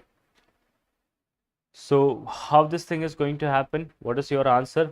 Everyone is answering B, hepcidin. Read the question carefully, bache. Which of the following enzyme is responsible for conversion of ferric to ferrous in the duodenal mucosa? First of all, we need to understand what is ferric, what is ferrous. Ferric is the form which is Fe3 plus. Ferric is the form which is Fe3 plus. Fe2 plus is known as what? Ferrous. Fe2 plus is known as what? Ferrous. ध्यान रखो बच्चे, C से याद रखो, C for 3. A, B, C is the third thing. So C is going to be Fe3. Okay. Just give me 5 minutes and you will understand this. Fe3 is going to be what? Ferric. Ferric is going to be what? Fe3. ये यहाँ तक कोई issue नहीं है. Let's try to understand. Chalo. Someone has given me the right answer. Hela. Almas, right? Almas has given the right answer. So let's try to understand. Let me orient you. First of all, this is going to be what? Mucosa. Here you see your food. Whatever food you are eating is going to be here. This is going to be your epithelial cells that we are having, and this is going to be your submucosa where you will be having what? Blood vessels. This is the basic thing we are having. Food is going to be here itself. Now what is going to happen with that food? Let's try to understand. This food that you are eating, remember the food that we are eating will be having what? Food iron will be what? Food iron will be ferric form. Food iron will be in which form? Ferric form, right? इसकी कहानी देखते हैं. Let's try to understand the story of this ferric, from where it is going to start and from where it is going to go. Hepcidin is not the answer. Hepcidin is not the correct answer, बेटा. Hepcidin सबका answer नहीं होता है ना. Hepcidin is the wrong answer we are having. So let's try to understand this. So first of all, whatever iron that you are eating, that iron will be present in the Fe3 plus form. The iron that you are eating is going to be present in the Fe3 plus form. So this iron will be converting. This iron will be converting in the duodenum with the help of duodenal cytochrome B. What is the name of this enzyme? 5 minutes and you will understand this, right? So whatever iron that you are eating, food iron, I'm not teaching you about the heme iron, that is a biochemistry part. I'm teaching you about the food iron that you are eating is going to go in which form? It is going to go in the Fe3 plus form. Why? What is going to happen with that Fe3 plus? Why we need to convert this Fe3 plus into Fe2 plus? Because we are having only entry. Entry किसको मिलेगा? सिर्फ 3 लोगों को entry नहीं है, सिर्फ couple entry है. Okay, double people can go inside, right? So you will be having double people entry, no 3 people are allowed, right? So what is going to happen? This Fe3 plus needs to convert into Fe2 plus first. Okay, and this conversion is known as, this conversion is happening with the help of which enzyme? This process is known as what? Reduction. This process is known as reduction. This is going to be the reduction that is going to happen with the help of duodenal cytochrome B enzyme. Duodenal cytochrome B is going to do what? Fe3 plus will be converted into Fe2 plus, right? This is the first thing. It will also tell you about the site of absorption of iron. The site for absorption of iron is going to be what? It is going to be what? Duodenum. It is going to be what? Which is duodenum, right? Second thing, second question they can ask you. Everything is a question from here, right? Second question they can ask you, once it will convert into Fe2 plus, another question they have asked you is about how it is going to enter into duodenal cells with the help of DMT1. What is this DMT1? It is also known as divalent metal transport. Divalent metal transport. So you can easily understand it will only allow the passage of what? Fe3 plus or Fe2 plus. Divalent means only 2 valency people can go inside, only couple will go inside, right? So when this Fe2 plus will go inside, it can either store in the body, in the duodenum, in the form of what? In the form of mucosal ferritin. Either it can store in the form of mucosal ferritin, either it can go where? Either it can go back, right? Where it will be going? It will be going back to the blood vessel, right? It will be going back, and it will be going back to the blood vessel, right? What will happen here? You will be having another pump, another channel, another gate will be there, and the name of this gate is going to be ferroportin. Ferro means iron, port, this is responsible for the entry of iron, this is going to be ferroportin. तो यहाँ पर कौन सा iron आएगा बेटा? फिर से this is going to be Fe2 plus, this is going to be again Fe2 plus. Okay, I will try to connect it with other things also. Okay, this is also Fe2 plus which is going to be coming here. Now this Fe2 plus cannot travel in the body, है ना? ये Fe2 plus travel नहीं करेगा अकेला. So what we need to do? We need to again convert it into Fe3 plus, right? वापस से क्या बनाना है? फेरस के फेरिक, वापस से फेरिक बनाना है. We need to make it ferric again, right? So how we are going to make it ferric again? With the help of another enzyme. This is the hephaestin we are having. This is the hephaestin enzyme that we are having. What is the function of hephaestin? To convert Fe2 plus into Fe2 plus. ये इस side होगा, right? This is going to be on this particular side, right? And now this Fe3 plus cannot travel alone. Fe3 plus will require the Gadi. What is the Gadi we are having? What is the cap we are having? The cap that it will require is going to be the iron transporter, and this is going to be transporter for iron, transporter for ferrin. This is going to be transferrin beta. This is going to be transferrin, which is also known as iron transporter. Now iron को कहाँ transport करना है? Where we need to give iron? To the bone, to the bones, or to the marrow, more specifically to the bone marrow, right? So erythroid bone marrow, this is going to make what? This is responsible for the formation of what? Hemoglobin. So whatever iron we are eating is going to make what? Hemoglobin, and that is how we are not having what? Iron deficiency anemia. अगर किसी के अंदर iron नहीं है तो क्या होगा? Iron deficiency anaemia हो जाएगा. बात समझ में आ रही है, right? You understand this. Second thing, when you have enough iron in the bone marrow, what is going to happen? Some iron will go to the liver. Some iron will go to the liver, and now this liver will be releasing this hepcidin that you have been marking. ये गलत answer था, है ना? hepcidin नहीं होगा. This hepcidin will be released from the liver, and this is the hepcidin beta which is going to act as a brake. Hepcidin is going to act as a brake. What is the function of hepcidin? It is going to act as a brake. किसके ऊपर break है? फेरोपोर्टिन के ऊपर break है. बहुत ही important cycle है, right? You understand? तो ब्रेक कब लगेगा? एंड में लगेगा. Definitely one question will be there, right, from this particular site, right? Let me summarize it for you. Whatever food iron that you are eating, this is going to be the mucosa. These are your villi, whatever is there. This is the food iron that you are eating. This is going to be your epithelium cell. This is going to be what? This is going to be the blood vessel that we are having. इधर क्या है? Blood vessel है. This is the blood vessel. This is the mucosa where you are having food. And this food iron that we are eating is going to be ferric form. Ferric से क्या याद रखना है बेटा? C होता है. C से C याद रखना है. It is going to be Fe3 plus. Fe2 plus is going to be which form? Ferrous. Ferrous होगा. Fe2 is ferrous. We are eating iron in which form? We are eating in the Fe3 plus. It will be converting. Conversion is with the help of question number 1. Conversion is with the help of duodenal cytochrome B. Duodenum cytochrome B. Second thing, when it will convert into Fe2 plus, it can go and enter inside with the help of divalent metal transport. More specifically, divalent metal transport 1 is the answer. है ना? Option में 2 भी दिया हुआ था, right? So DMT1 is going to be the answer for this particular one, right? DMT1. And when it will go inside, it will store in the form of mucosal ferritin. It can come out in the ferroportin. This is going to be ferroportin.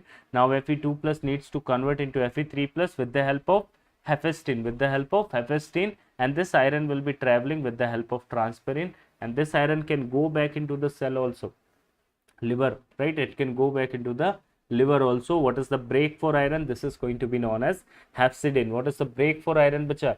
Brake for iron is known as hepcidin. अब सोचो, if you are having this mutation of this hepcidin, what is going to happen? Hepcidin mutation will lead to what? Hepcidin mutation will lead to what? अगर brake fail हो गया, what will happen? You will be having lots and lots of iron. This disease is known as iron overload disease, also known as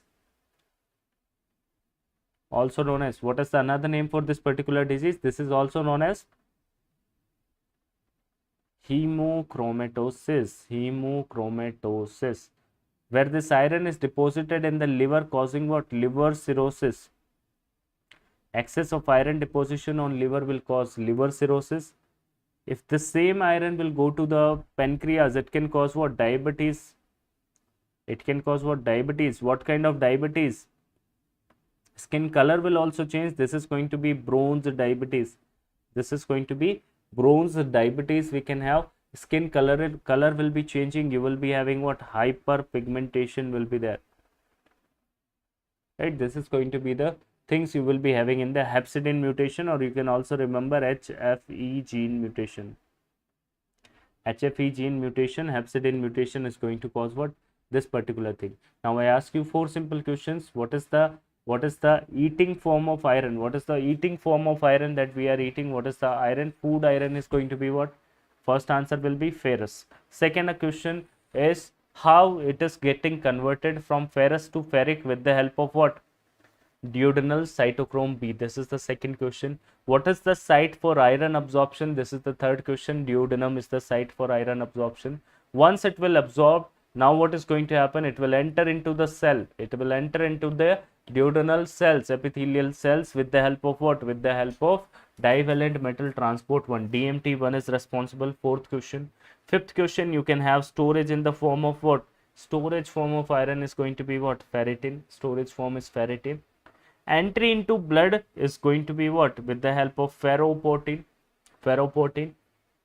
Conversion of Fe2 plus, or they can also write you ferrous to ferric in the blood, is going to be with the help of hephaestin. What is the transporter of iron? This is another question. Ninth question, this is going to be what? Transferrin. 10th question, what is going to be the function of this iron? It is going to make what? Bone marrow. It is going to make what? Blood cells in the bone marrow. What is going to be the break? This is going to be what? Hepcidin. 10th question. 11th question, they can ask you what will happen if there is a break failure or HFE gene mutation or hepcidin mutation. You can have iron overload in the body. You can have hemochromatosis. You can have liver cirrhosis. This iron will deposit extra iron on the liver.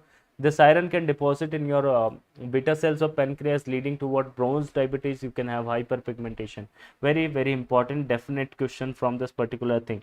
Okay, now try to mark the answer. Now you can understand all the four terms that we are having, right? All the four terms, I hope crystal clear to each one of you. This is going to be hephaestin, this is hepcidin, this is DMT, this is duodenal cytochrome B. All these questions they have asked, right? So what is the question they want to know?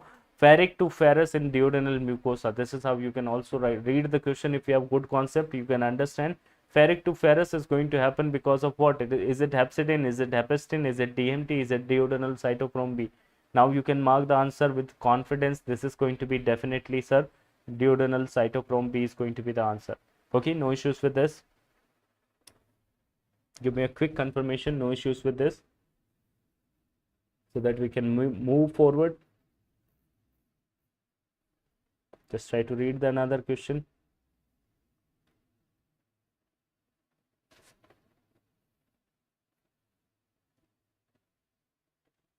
Given below is the oxygen hemoglobin dissociation graph showing the right shift of the graph. All of the following can be associated with the hypoxia except associated with this except. So, all right.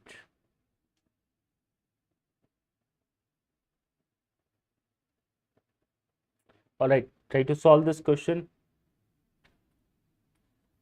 Right shift of the graph is due to. Simple question.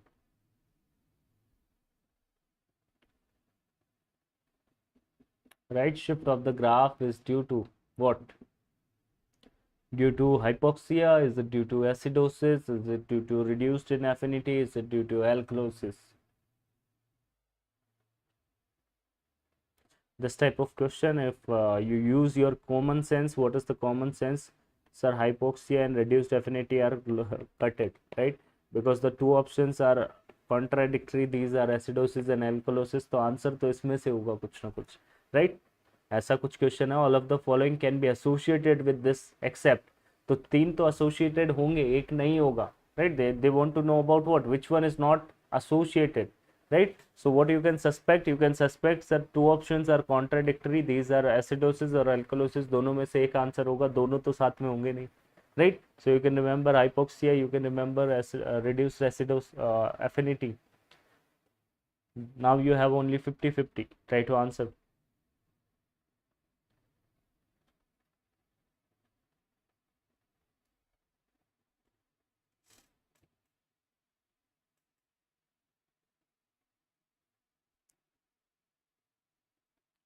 Try to answer this one.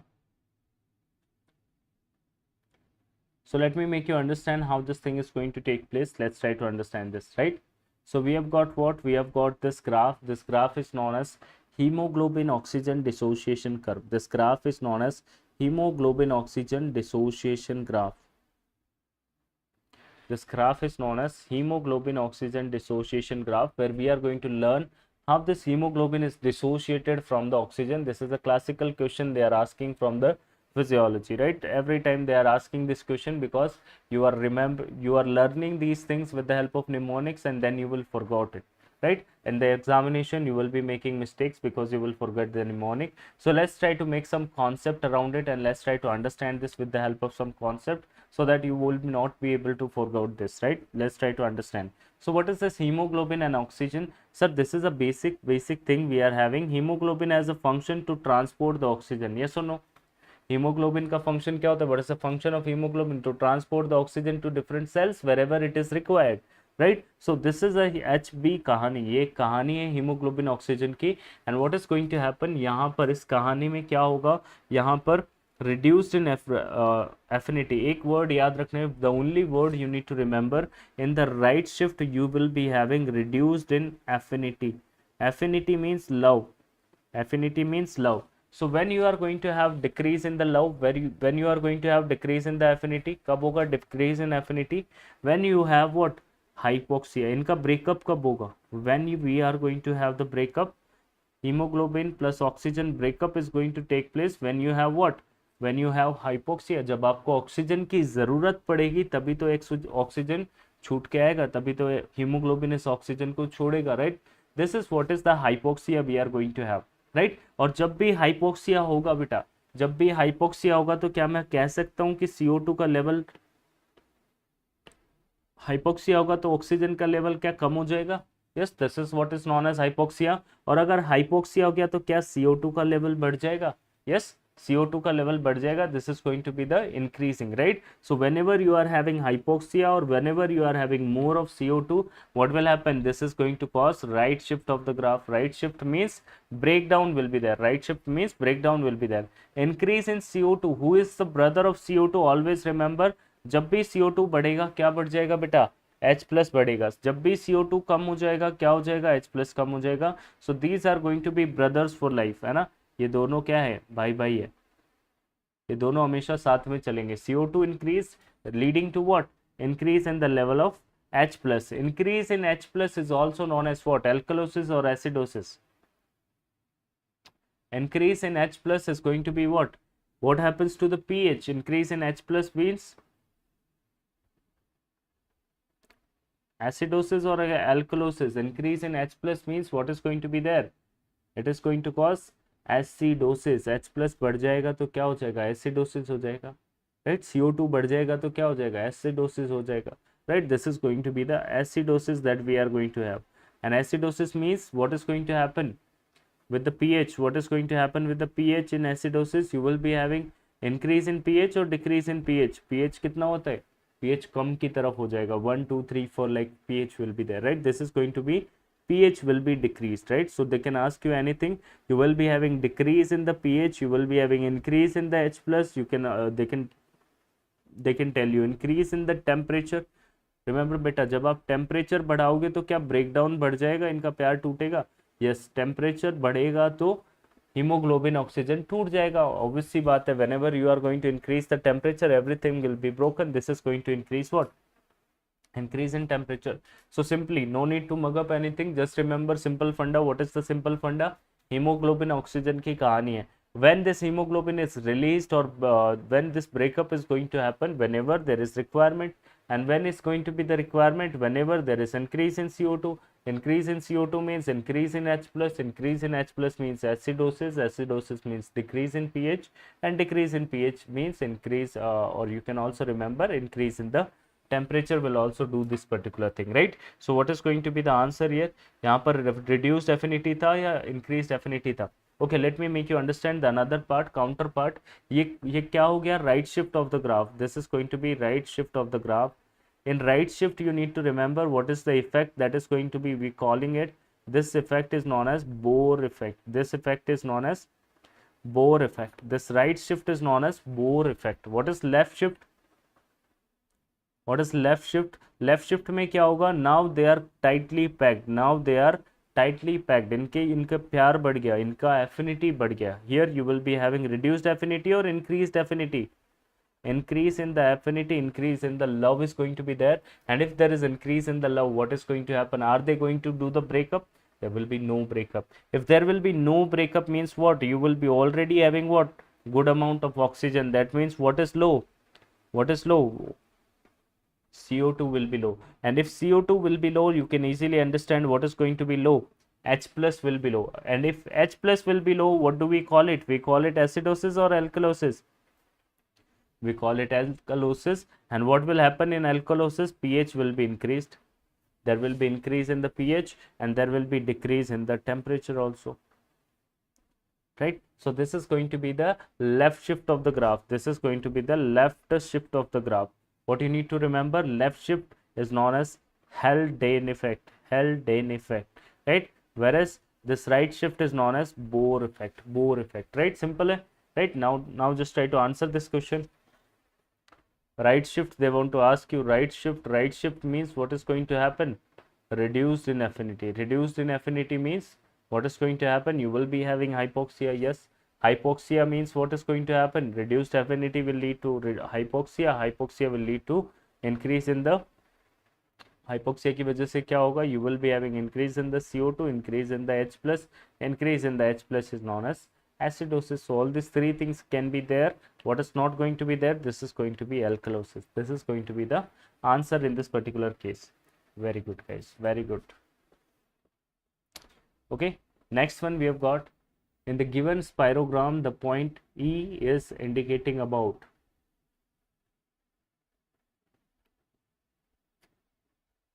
In the given spirogram, the point E is indicating about.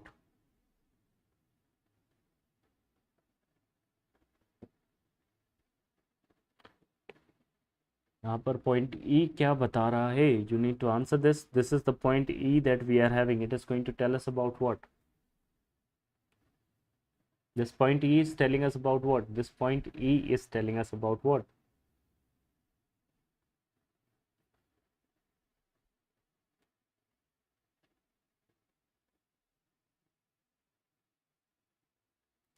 Is it going to tell us about FRC, functional residual capacity? Is it going to tell us about the RV, residual volume? Is it going to tell us about the ERV?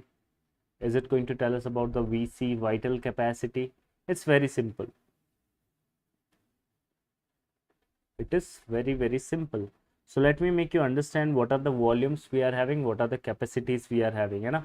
फटाफट से करते हैं इसको. What are the volumes we are having, what are the capacities we are having? These are the volumes that we are having. These are the capacities that we are having. So we have got two things. One is the volume, another one is the capacity, right? So volume कितने तरीके के होंगे? First volume that we are having is known as tidal volume.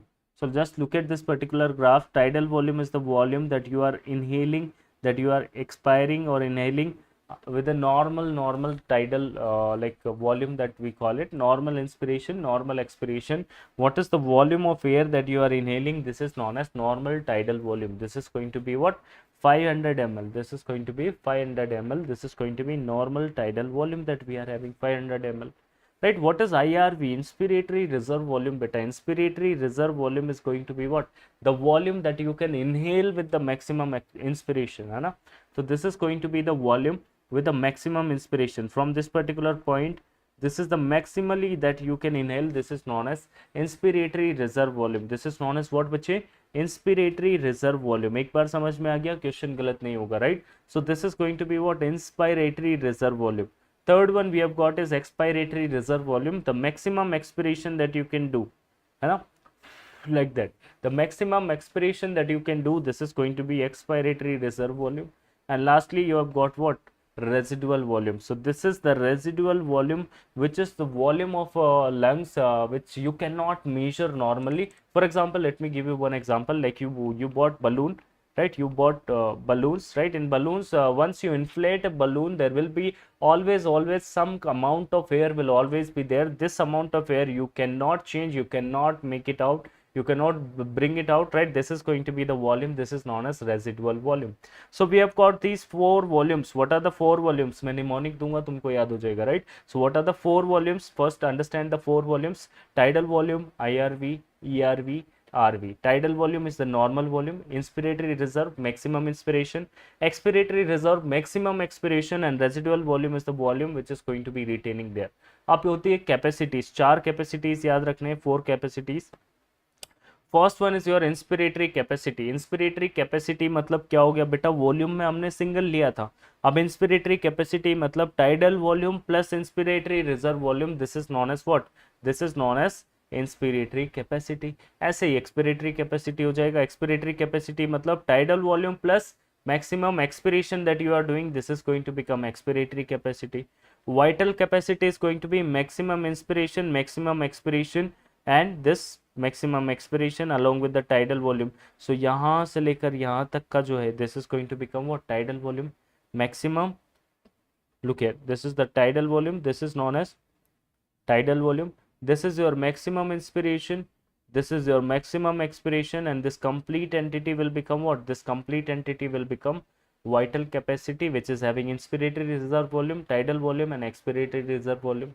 What is FRC? This is important. This FRC will be having two volumes. Functional residual capacity, it is something having two volumes. One is going to be residual volume, another one is expiratory reserve volume, right? And lastly, we have got what? Total lung capacity. This is going to be 6 liter. Okay, now let me give you the mnemonic. What is the mnemonic? How you can remember this? This is going to be your RETI TVI. Just try to understand this. Once you will try to identify how to make this, you will be having very ease while solving the question. This is going to be RETI TVI, right? Remember, these are going to be the four volumes that we are having. Now you will be telling me what are the volumes we are having. First volume is the residual volume. This is going to be RV. This is known as residual volume. Second is expiratory reserve volume. This is the maximum expiration. Third is going to be tidal volume, beta, 500 ml, normal tidal inspiration expiration, and I is equal to inspiratory reserve volume. That is the maximum inspiration that we are having. This is going to be the maximum inspiration, tidal volume, expiratory reserve volume, and lastly we have got RV.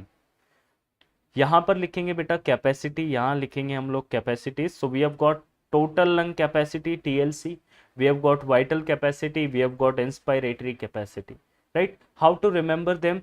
Just remember, now we are done.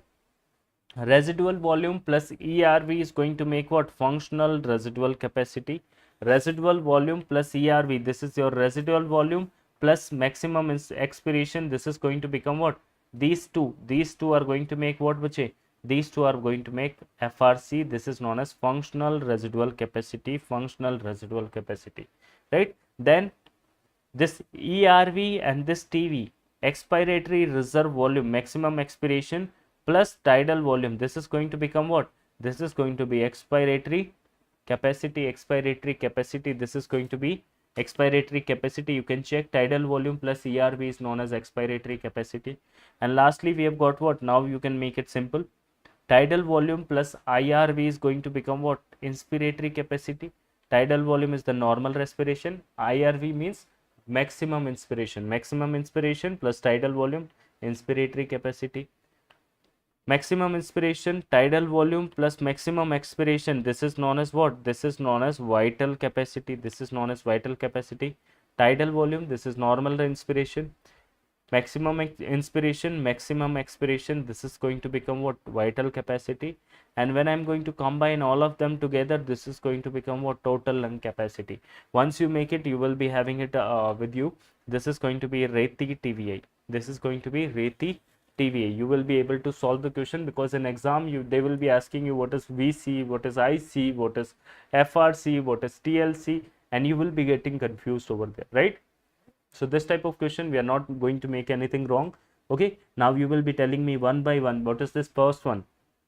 Wherever you are, just try to identify it and answer. What is the first one we are having? The first one is tidal volume, beta. Second one, this is going to be what? Maximum inspiration. Maximum inspiration is known as inspiratory reserve volume, right? This is going to be what? C point is going to be maximum expiration. Maximum expiration is known as what?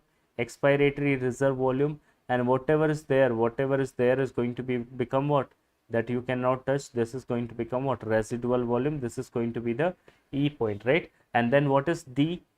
This is going to have tidal volume plus inspiratory volume. This is going to become what? Tidal plus inspiratory is going to become what? Tidal volume plus inspiratory is going to become what? Inspiratory capacity. This is inspiratory capacity, right? The next one we have got is these two expiratory reserve volume plus RV plus ERV. This is going to become what? Functional residual capacity. And if you want to talk about this particular one where you will be having all these three things together, this is going to become what?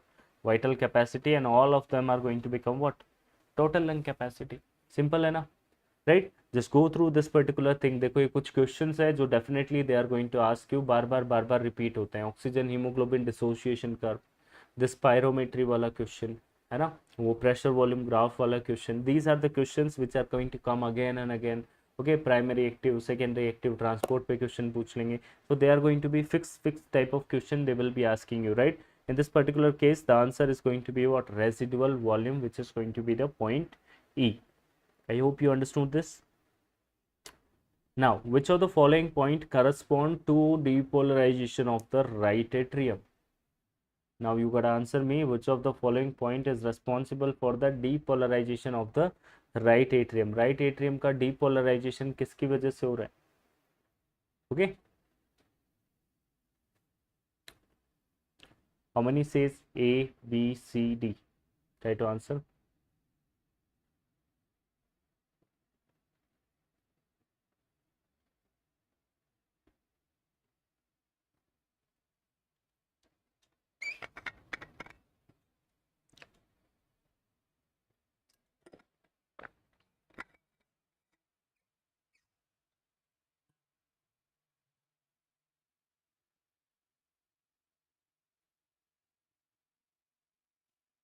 D.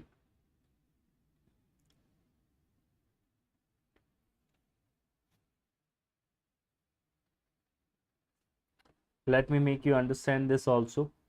So we have got what? We have got 4 chambers in the heart, and this is known as what? This is known as, we have got 4 chambers in the heart, and this is known as what? This is the thing we are having. This is known as JVP. This is your right atrium, this is your right ventricle, left atrium, left ventricle. Okay beta, this right atrium story is told by this particular thing. This is known as JVP, jugular venous pressure. This is known as JVP. This graph is known as JVP, right? This graph is known as what, Bacha? JVP. So what is going to happen? How this graph is formed? Let's try to understand this, right? I've told you first wave is going to be the A wave that we are having, and this A wave is going to tell us about the atrial systole. A wave is going to tell us about the atrial systole. When, just try to understand this, when your atrias are contracting, where your atrias, it is the only thing, JVP is only thinking about this right atrium. JVP is only going to tell you something about right atrium, nothing else, है ना? JVP जो भी बताएगा सिर्फ और सिर्फ right atrium के बारे में बताएगा, right? So this is going to be the right atrium condition, and this is going to be the JVP, right? So A is going to tell us about the systole. This is going to tell us about the systole. So when atrias are going to contract, the blood will go to the ventricles. So when atrias are going to contract, you will be having a rise in pressure. This is known as A wave. This is known as A wave, and this is going to tell us about the atrial systole. What is the C wave? This C wave that you are finding, it is due to bulging of tricuspid valve. यहाँ पर कौन सा valve बताया था बेटा? Tricuspid valve. So now this tricuspid valve will bulge into right atrium during isovolumic contraction. I told you isovolumic contraction is the phase, right, where you will be having isovolumic contraction. You will be having what? You will be having bulging of tricuspid valve into right atrium. Bulging of tricuspid valve into right atrium, this is known as isovolumic contraction, and because of that bulging you will be having this small C wave. This is going to be the small C wave that you are going to have. This is going to be due to bulging of right atrium, bulging of tricuspid valve into right atrium. ये C wave आ गया. Then you will be having what? Then you will be having decrease in the pressure. This C wave is going to be because of bulging of tricuspid valve into right atrium, and this is also happening during isovolumic contraction. This is your previous year question, they have asked this particular question. This is a previous year question they have asked, right? Then you will be having X wave, then you will be having which wave, which descent. X is the descent, so you will be having X descent, right? X is due to relaxation. X is due to relaxation of right atrium, because I told you we are always discussing about the right atrium, right? So now this, because now what is going to happen after bulging, what should be happening? Just try to understand, the bulging should be happening here and here also, and after bulging what should be happening? You will be having an opening of these valves, right? And because of opening of these valves, what is going to happen? You will be having relaxation, and this relaxation is explained by the X wave. This relaxation is explained by the X wave, right? Relax, X is going to relax, है ना? X को relax करा देना, right? And then you will be having what? Then you will be having this V wave. This V wave is due to what? This V wave is due to filling. This V wave is due to filling. This V wave is due to filling. Why this filling is happening? And now after relaxation, what is going to happen? You will be having chamber will be closed, right? This chamber will be closed, and this chamber will be having isovolumic relaxation should be happening, right? So before isovolumic relaxation, here you will be having blood coming. So what is going to happen? You will have again one wave coming. This is known as V wave, and this V wave is going to tell us about the filling. This V wave is telling us about the filling of blood in right atrium. And then what is going to happen? This, after this filling, you will be having what? You will be having opening of which valve? Opening of tricuspid, opening of bicuspid valve, leading to what? Leading to decrease in the pressure. ये सारा blood कहाँ जाएगा? ऊपर से नीचे आ जाएगा. This is known as Y wave, and this Y descent. This is also descent. Two descent we are having, right? This Y is telling us about the emptying. Y is going to tell us about the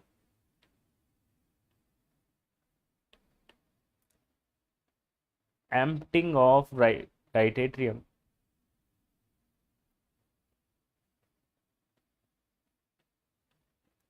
Emptying of right atrium. This is going to be told us about by the Y wave. So this is going to be Y descent. Two descent will be there, Y descent and X descent, X and Y descent, and three waves, A wave, C wave, and V wave. So if you can understand this, well, good. If you don't understand it, just remember these points. A is responsible for the systole. A wave is for the systole. C for bulging of tricuspid valve into right atrium during isovolumic contraction. X for relax. X is for the relax. V is for the filling. V is for the filling, and Y is for the emptying. Beta, Y is for the emptying. Y for Y याद रख लो, that is the emptying. X for X, that is the relax. V for filling याद रखना है. A for systole, and C, you can also remember isovolumic contraction that we are going to have, right? This is the basic funda we are having. Like these are the things where else you will study about JVP in cardiac tamponade. Can anyone tell me what will happen in cardiac tamponade? What is the triad that you will be finding? You will find a triad. That triad is known as backstride beta. So what is going to happen in backstride? Just understand this thing. Outside the heart, you will be having which cavity? You will be having this particular thing. You will be having this pericardium, and in this pericardium, what is going to be there? You will be having lots and lots of fluid accumulation. This is known as what? बहुत सारा fluid accumulate हो जाएगा. This is known as what? This is going to become what? Cardiac tamponade, right? So what is going to happen in cardiac tamponade? If you are going to put your stethoscope over here, what is going to happen? Are you able to hear the sounds? No, you cannot, right? You cannot. You can hear the sounds, but not so good. This is going to be known as muffled heart sound. This is going to be the muffled heart sound. Second thing, what is going to be there? You will be having what? Elevated JVP. Why elevated JVP?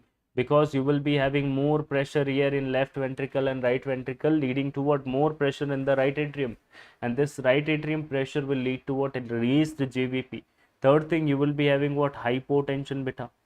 Why hypotension? Because this left ventricle is not able to contract well. This left ventricle is not able to contract well, leading to what? Decrease in the supply of the blood, also decrease in the contraction, leading to what? Hypotension. This stride is known as what? Back stride. This stride is known as what? Back stride. Hypotension, elevated JVP, muffled heart sound. You can simply understand पानी भर गया heart के बाहर. Okay, what kind of ECGs you will be finding? High amplitude ECGs or low voltage ECGs you will be finding. Remember beta, ECGs are also going to be low voltage. क्यों होगी low voltage? पानी भरा है बाहर. Your machine could not assess the current, right? Well, so you will be having low voltage ECG over here, right? These are the important findings we are having in this particular case. So what is going to be your answer now? They are asking about the depolarization. Depolarization मतलब systole होता है क्या? Yes, depolarization you can also understand with the systole, also understand with the contraction. So answer in this particular case is going to be which wave now? The answer will be A wave. Answer will be A wave. So this is going to be the A wave that we are having, telling us about the systole. देखो दो तरीके इसके question आते हैं, दो तरीका, या तो समझ लो या याद कर लो, राइट? सो अगर समझ में नहीं आया तो याद कर लो. We can understand these things and it requires time to make you understand, right? The same thing is written. E wave is telling us about the atrial systole. C wave is telling us about the bulging of tricuspid valve into right atrium during isovolumic contraction. X is going to tell us about the fall in right atrial pressure due to relaxation. V is going to tell us about the right atrial filling, and Y is going to tell us about the rapid emptying due to opening of the tricuspid valve. Okay, this is what is the thing we are having. Same thing. Next question we are having, which of the following receptors are present in beta cells? Okay, beta cells for the uptake of glucose, and also identify the insulin dependent glut receptor. What are the insulin dependent glut receptor we are having? Let's try to understand this, right? Try to answer this.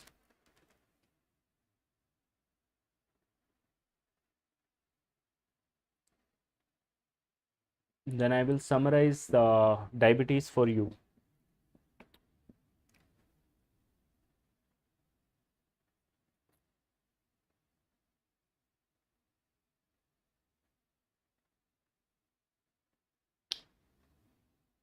Which of the following receptors are present in beta cells? Beta cells में कौन सा receptor होता है?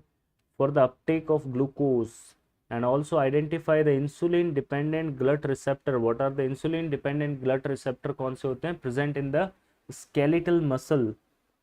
है ना, एक कहानी सुनाऊंगा तुमको याद हो जाएगा, right? What is the story we are having? This is a story of momos, है ना?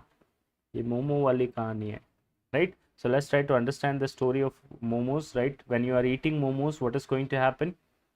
आपने मोमोज खाया, आपके पेट में मोमो गया. What is going to happen with that momos, right? You will be having formation of glucose in the mucosa. Glucose formation will be there in submucosa. You will be having absorption, blood vessels will be there, and this glucose will come into blood vessel. What is going to be this particular thing known as? This is known as hyperglycemia. This is known as hyperglyce means glucose, emia means in the blood. So you will be having hyperglycemia after eating what? Carbohydrate. You will be having what बच्चे? Hyperglycemia. Now this blood is a connective tissue बेटा. Blood a connective tissue होता है, हमने पढ़ा था, right? Blood is a connective tissue. What is going to happen? This connective tissue is going to transport this glucose. This glucose will be transporting all around the body because blood is the connective tissue. It will go to your which cells also? It will go to your beta cells also. It will go to your which cells? Beta cells also, right? This is going to be your beta cells. And beta cells के पास में जब glucose आएगा, remember glucose is a type of what kind of transport? SGLT, sorry, glut is a type of what kind of transport? Glut is a type of primary active, secondary active, facilitated diffusion or osmosis.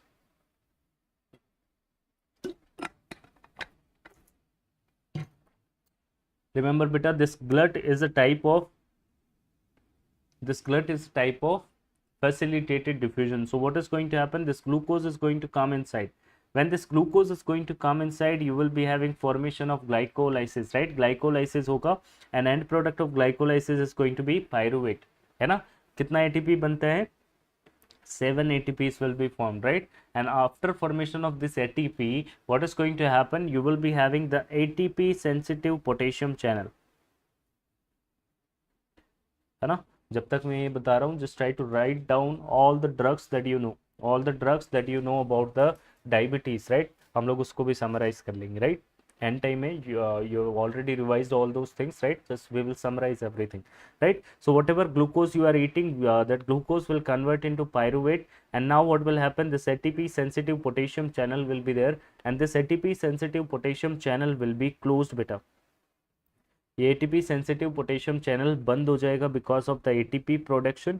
और अगर कोई भी channel बंद हो गया ये, तो क्या होगा, पोटेशियम अंदर एक्यूमुलेट हो जाएगा। And whenever a positive charge is accumulating inside a cell, this is known as what बच्चे, this is known as depolarization. And because of that depolarization, what is going to happen, calcium will come inside, and calcium has got only three functions in life. Important three functions are going to be what, in muscle it is going to cause muscle contraction, in vessel it is going to cause vasoconstriction. Here important for us is going to be exocytosis, which is going to be a release of this insulin vesicle into the blood vessel, right? Insulin कहाँ आ जाएगा बेटा, blood vessel में आ जाएगा। insulin is going to come into the blood vessel. Why in the blood, why in the blood vessel, why this insulin and this other things, what are the other things, we are having amylin, we are having C peptide, ये तीनों चीजें बाहर क्यों आई, beta cells will release all those things directly into the blood because this is the endocrine gland, and endocrine gland will release their substances directly into the blood vessel, directly into the blood vessel. This endocrine substances are going to come out into the blood vessel, and once you have got these endocrine substances into the blood vessel, what is going to happen, you will be having this insulin. Insulin is the key, right? Now what will happen with the key, this key will go to the cells, which cells, which are GLUT4 dependent. Which cells are going to be GLUT4 dependent, these are the cells which are dependent on what, these are the cells which are dependent on insulin. They are the insulin dependent cells. We can have skeletal muscle, we can have cardiac muscles, we have got adipocytes, right? So what is going to happen, this extra glucose hyperglycemia that we are having, now what is going to happen, this key which is coming out, we are going to take this key will come all the way and it will bind here, this key will come all the way and it will bind here, और देखो बेटा क्या हो जाएगा, ये channel खुल जाएगा, और खुलने की वजह से क्या होगा, if it is going to open, what is going to happen, this extra glucose will go inside, ये एक्स्ट्रा ग्लूकोज अंदर चला जाएगा, ये एक्स्ट्रा ग्लूकोज एडिपोसाइट्स में चला जाएगा, it will stored in the form of adipocyte, it will utilise in the form of ATPs in the skeletal muscle. कैसे utilise होगा, this glucose will convert into what, glucose का क्या होगा, पहले glycolysis होगा, this glycolysis, what is the site for glycolysis, the site for glycolysis is going to be mitochondria or something else. This is what is happening in the cytoplasm, right? It is happening in the cytoplasm, then it will enter into pyruvate, will enter into what, Krebs cycle, you will be having what, Krebs cycle beta. After Krebs cycle or TCA cycle, it will enter into electron transport chain, and this glucose will convert into H2 and H2O and CO2. This is the end product of glucose that we are having, right? This is the end product of momos that you are eating. What is going to happen, it will be utilized if you are working, if you are utilizing your body, right? आप exercise कर रहे हो, आप घूम रहे हो, फिर रहे हो, खा रहे हो, right? What is going to happen, you will be having utilization of this glucose, extra glucose, right? Whatever extra glucose will be utilized because of this insulin, and now you will be having what, normoglycemia. Now you will be having what, normoglycemia. This is the normal physiology that we are having, right अब इसमें क्या हो सकता है, right extra glucose will be stored in the form of adipocytes, है ना, ये glycogen adipocytes की फॉर्म में ये एक्स्ट्रा ग्लूकोज स्टोर हो जाएगा, right? This is going to be the extra glucose that we are having. So what is going to happen, this extra glucose will store in the form of adipocyte. Now what you need to remember, this normoglycemia हो जाएगा यहाँ पर, right? This is what we want naturally in our body, this is what we want naturally in our body. But sometimes we have what, we have got problem. What are the problems we are having, either we are having the key, this is the key, this is the insulin, हमारे पास में insulin होता है but ताला खराब हो गया, this lock is not opening. If this lock is not opening, what you will do, आपका ताला नहीं खुल रहा है, you will be putting some oil. What is the oil that you are going to put? This is going to be type 2 diabetes mellitus. So insulin is there, key is present, but lock isn't opening. Lock is not opening. If the key is there and lock is not opening, you are going to give the drug of choice. This is going to be what, bache? Metformin. Metformin is the drug of choice that would you like to use. These are the biguanides that we are having, that we are going to use. आपके पास में ताला है, आपके पास में चाबी है, पर ताला नहीं खुल रहा, क्या करोगे? तेल डालो यहाँ पर. You are going to apply the oil, right? This is going to be the lubricant that you are going to apply. Drug of choice will be metformin. दूसरा डायबिटीज कैसा होता है? This is going to be type 1 diabetes mellitus. Type 1 में क्या हो गया? 1 को आई बना दो, 1 को आई बना दो. Here you will be having beta cell destructions बेटा, बीटा सेल डिस्ट्रक्शन. एंड अगर बीटा सेल ही नहीं है, do you think there will be की विल बी प्रेजेंट और एब्सेंट? रिमेंबर बेटा, की विल बी एब्सेंट हियर. चाबी ही नहीं है, इंसुलिन ही नहीं है. इंसुलिन ही नहीं है तो क्या होगा? अगर चाबी ही नहीं है, how you are going to open this? You are not going to open this, right? So you will be giving the drug of choice. The drug of choice is going to be what, which here? Insulin. Drug of choice in this particular case is going to be insulin, not metformin. Here we are going to use insulin here, right? एक मैंने bacteria पढ़ाया था bacteriology में, that is going to sorry, एक virus पढ़ाया था कल, right? In the last class we have discussed about a virus and that is known as Coxsackie B virus. Remember, Coxsackie B का इन्फेक्शन होगा, body के अंदर antibodies बनेंगी and these antibodies are going to kill beta cells. These are antibodies which are going to kill beta cells. ये misrecognise करके beta cells को मार देगा और उसकी वजह से क्या हो जाएगा? डायबिटीज मेलाइटस हो जाएगा पेशेंट को, राइट? सो कॉक्सेकी बी याद रखना है ना. ट्रीटमेंट क्या होगा? Treatment you need to give insulin from outside, right? So have you written any drugs? Let me see. No drugs. If you have not written any drugs, so first drug that we are going to give is insulin.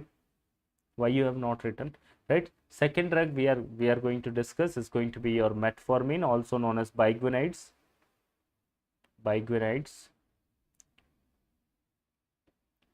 This is going to be your metformin. Third drug that we are having, that is going to be what? These are your, look at the diagram. Once you look at the diagram, once you understand the story, it will be very very easy and simple. Nothing is there.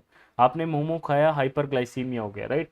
Hyperglycaemia की वजह से you will be having beta cells activation leading to release of insulin. This insulin will come here, this insulin will open the lock, extra glucose will go inside. This is the basic funda.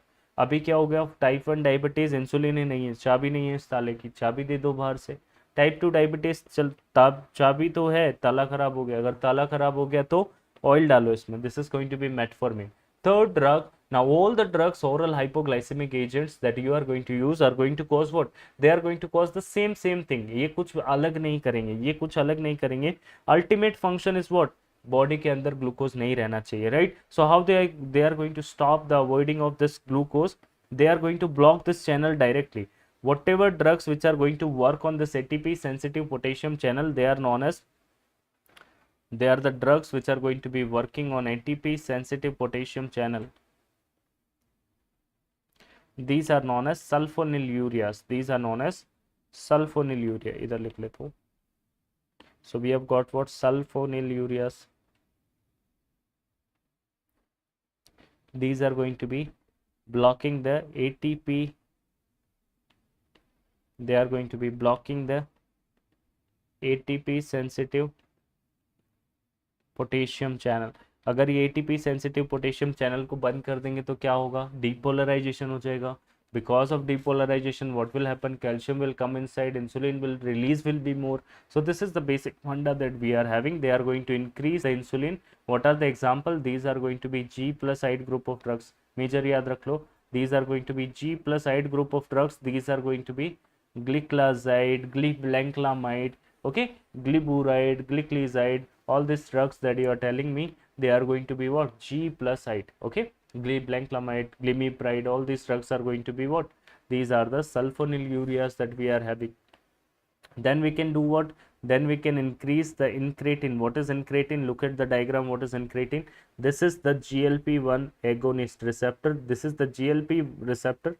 These are the receptor. उनका function क्या होता है? Release of insulin को regulate करना. They are going to regulate the function, they are going to regulate the release of insulin. कितना insulin बाहर जाना है is going to be regulated by this incretin. right? These are the incretins we are having. So we have got incretin. तुम simple याद रखो, incretin is going to do what? Increase in insulin. This drug is also doing what? Increase in insulin, right? This drug is also going to do increase in insulin. This is the incretin. What is the incretin we are having? This is going to be GLP-1. So we can give the drug GLP-1 agonist. What are the drugs we are having? GLP-1 agonist. These are going to be the drugs with the glutide. Glutide. These are going to be the drugs with the glutide. Okay, glutide. Okay, liraglutide. We are having drugs like glutide. Glucose and tide means it is going to be a protein. So this is going to be glucose or peptide, right? You can remember like that, glucose and peptide. This is going to be glutide group of drugs, right? Then we have got what? ये GLP-1 को तोड़ता है एक चीज. This is known as DPP-4. So we can give a class of drugs. These are going to be your DPP-4 inhibitor. We can give DPP-4 inhibitors. These are going to be gliptins. These are going to be gliptins. These are the inhibitors. Okay, glucagon peptide inhibitors. These are going to be the gliptins that we are having. These are your sitagliptin, linagliptin, vildagliptin, sitagliptin or linagliptin, right? These are the gliptins we are having, right? This is the gliptin we are having, right? Then we have got what? Then we have got another group of drugs. Okay, yes, you are right. Another group of drugs that we are having. This is going to be the sixth group of drugs that we are having. We have got alpha glucosidase inhibitor. Alpha glucosidase inhibitor is going to convert complex carbohydrate into simple glucose. Simple glucose, right? This is the function of this alpha glucosidase enzyme. We can give the drugs. These are going to be the alpha glucosidase inhibitor. So they are going to stop the conversion of glucose into. They are going to stop the conversion of carbohydrate into glucose. This is going to be your alpha glucosidase inhibitors that we are having. So what are the examples we are having, bache? What are the examples we are having, beta? We are having a carbose. We are having a carbose. We are having voglibose. A carbose. We are having voglibose. We are having miglitol. These are the drugs which are stopping the conversion, right? These are the drugs which are stopping the conversion. Then we have got what? Then we have got SGLT2 inhibitors. These are going to be your gliflozin. These are going to be your glucose flows in urine. These are the gliflozins that we are having. So we have got dapagliflozin, empagliflozin. Okay, these are the gliflozins. Then we have got what? Thiazolidones. These are going to be the drugs which are going to cause what? Like we are having pioglitazones. These are the glitazones we are having. Rosiglitazone, pioglitazone, troglitazone. This pioglitazone can cause bladder cancer, but they are having activity of PPR gamma activation. This is going to reverse the insulin resistance.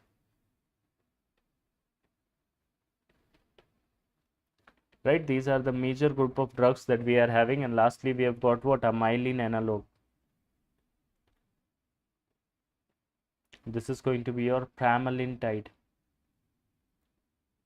Right, side effects you need to remember from pharmacology. These are the old drugs that we are having, right? This is going to be the short story about this particular one. This is known as diabetes, right? We can also do HbA1c testing, which is nothing but your glycated hemoglobin or glycosylated hemoglobin. So normally when a hemoglobin is binded with the glucose, right? We don't want glucose in our blood. We don't want the ultimate purpose. We don't want this glucose in our blood vessel. If this glucose will be present in our blood vessel, it is going to macro vessels. It is going to cause macrovascular complication. If it goes to a small vessel, it is going to cause microvascular complication. We don't want this, right? So we are going to do what? HbA1c. This is going to be the glycated hemoglobin testing we can do, right? So we have got the answer. The answer for this particular one is going to be C. The answer for this particular one is going to be the C, right? The next one, we have got a 30-year-old female patient presented to OPD with the symptoms of excessive weight gain, cold intolerance and menstrual disturbances, right? The diagnosis was made as Hashimoto thyroiditis. Since it is an autoimmune condition, the antibodies are formed against what?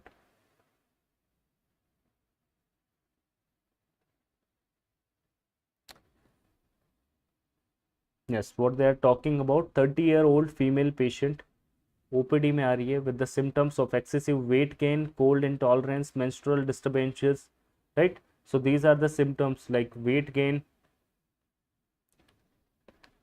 cold intolerance. Cold intolerance is a very characteristic symptom. Menstrual disturbances will be there, right? They can also have hair loss. The diagnosis was made as Hashimoto thyroiditis. This Hashimoto thyroiditis is the most common type of thyroiditis, most common type of hypothyroidism that we are having, right? The autoimmune condition, the antibodies are formed against what? What are the names of the antibody? This is the name of the antibodies. They are formed against transthyretin deiodinase enzyme, thyroid peroxidase, or thyroglobulin. The answer is this case is going to be thyroid peroxidase. Let's try to understand how this thyroid is going to function, right? So we have got this thyroid gland. This thyroid gland will be having what? These cells. What are these cells? We have got follicular cells. We have got nearby the follicle some cells. These are known as parafollicular cells. So we have got follicular cells, we have got parafollicular cells. ये जो follicle के आसपास वाले cells है, they are known as parafollicular cells, right? So what is the function of follicular cells? They are going to make T3 and T4. What is the function of parafollicular? They are going to make calcitonin, right? From where this thyroid is going to come, it is going to come get the message from the hypothyroid. Hypothyroid is going to release what? Thyroid releasing hormone. This thyroid releasing hormone will go to your anterior pituitary, and this anterior pituitary will release TSH. Okay, this anterior pituitary will release TSH. This TSH will come to the thyroid gland, and now this thyroid gland will produce what? T3 and T4. It is going to make what? T3 and T4. This is the basic cycle we are having. This is the follicle that we are having.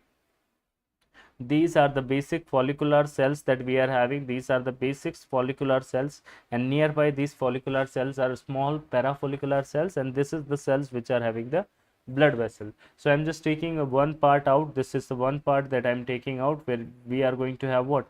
The inner part. This part is known as what? Colloid, right? So what is going to happen? Let's try to understand. This is the thing we are having. This is the iodine that we are eating in the food. The iodine that we are eating in the food, this iodine will be coming to the blood. Blood is a connective tissue. It will be bringing this iodine to the this particular pump. This is the iodine which is going to the this particular pump, sodium iodide symport, right? What is the function of this sodium iodide symport? It will take this iodide ion directly into the follicle. This is a thyroid follicular cell. Now this iodide ion will go into what? This iodide ion is not utilizable here. This iodide ion will go into the colloid. This is the colloid that we are having. And this iodide ion will come into the colloid, and now the first reaction is going to take place. This reaction is known as what? Oxidation. Reduction of this electron will be there. Loss of electron will be there, right? And this is going to be what? Oxidation reaction that we are going to have. And this oxidation is also going to happen in the presence of thyroid peroxidase. पहला क्या होगा? पहला change होगा oxidation. फिर क्या होगा? ये iodine जब बन जाएगा, this iodine is form. Now this iodine will bind with the another molecules of thyroglobulin, right? This iodine is going to bind with the single molecule of thyroglobulin. This is going to become what? Monoiodothyroglobulin. When these two molecules of iodine are going to bind with the thyroglobulin, they are going to become what? Diiodothyroglobulin. This is going to be monoiodothyroglobulin. This is going to be diiodothyroglobulin. अब क्या होगा? अब couple बनेंगे, organification हो गया, right? Now you will be having couple formation. So mono plus di is going to be what? Triiodo. Mono plus di is going to be triiodothyroglobulin, and di plus di is going to become what? Tetraiodothyroglobulin. So this is going to be the T3, this is going to be the T4 formation from the food itself, right? खाने से बना दिया हमने T3 T4, and now this T3 T4 will come back to the follicle. This is the follicular cell. Now this T3 T4 will come back, and it will store in this particular follicular cells. Whenever a stimulus will come, beta, जब भी कोई stimulus आएगा, whenever stimulus will come, like TSH will come, thyroid stimulating hormone, this thyroid will stimulate this gland, and what is going to happen, this T3 and T4 will be coming back to the blood. Why to the blood? Because they are also what? They are also thyroid hormones. They are also the hormones. Hormones will directly come into the blood vessel, right? So you will be having the activation of this T3 and T4 into the blood vessel, and this T3 and T4 are going to exert the actions, right? Whatever actions we are having, it is responsible for metabolism. What is the function of this T3 T4? Metabolism. So it is going to exert the functions of metabolism, right? We can have hypothyroidism, we can also have hyperthyroidism. Hypo में everything will be slow, right? Decrease in the metabolism will be there. In hyperthyroidism, there will be increase in the metabolism, right? This T3 T4 can go to the beta cells also, beta cells of the like beta receptors we are having. So it is going to go to the beta receptors, not beta cells. It is going to go to the beta receptors, right? And you already know the function of beta receptor, SA node, AB node, and muscle. They have the beta receptor. It will increase the heart rate, it will increase the conduction, it will increase the contraction. Okay, everything will be increased. You will be having what? It will also cause what? Increase in heart rate, increase in conduction, increase in contraction, and increase in renin, leading to increase in vasoconstriction. Renin will lead to increase in vasoconstriction, leading to increase in BP. So this patient will be having what? High BP. This patient will be having high conduction, contraction, high BP, everything will be more. This is also considered as a thyroid storm, and this is something that you will be finding in the hyperthyroid patient. They are having what? High heart rate, they will be having high conduction, they will be having palpitation, anxiety, high BP will be there. All these symptoms will be there. They are heat intolerant because already there is vasoconstriction that is happening. These are the people who are heat intolerant. Why heat intolerant? They cannot sit in the heat environment because they are already having the vasoconstriction. High blood flow is there, right? What happens? How your body will generate the heat? By causing the vasoconstriction. How your body will lose the heat? By causing vasodilatation, right? So vasodilatation is going to happen in the hypothyroidism, leading to decrease in the metabolism also, right? You can explain this also, right? What is the treatment for this particular one? The treatment, what is the thing we are having? Just try to understand this. In hypothyroidism, you are having antibody against this TPO. This antibody against this TPO, anti-TPO antibodies are there, and remember, this anti-TPO antibodies are going to cause what? Do you think you can make T3 and T4 if you do not have all these reactions? Remember, they have asked question on the basis of the reaction. The first reaction is oxidation, second is organification, last is going to be the couple formation sequence they have asked, right? And all these three reactions are catalyzed by the same enzyme. This is going to be thyroid peroxidase, right? So if there is antibody against this thyroid peroxidase, you will not have what? You will not have T3, you will not have T4. This is known as hypothyroidism. You can do what? You can supplement the patient, you can give thyroid from outside. This is going to be levothyroxine. What is the dose? The maximum dose, that is going to be 1 to 1.6 times of the body weight, and you need to look for the TSH of the patient. You need to make the TSH okay, right? This is how you will be treating this particular patient. This is the patient of hypothyroidism, है ना? आप TSH T3 T4 का value check करोगे, TSH को normal लेके आओगे. This is how you will be treating this patient. If this TSH is going to be more, what is going to happen? This patient will be having what?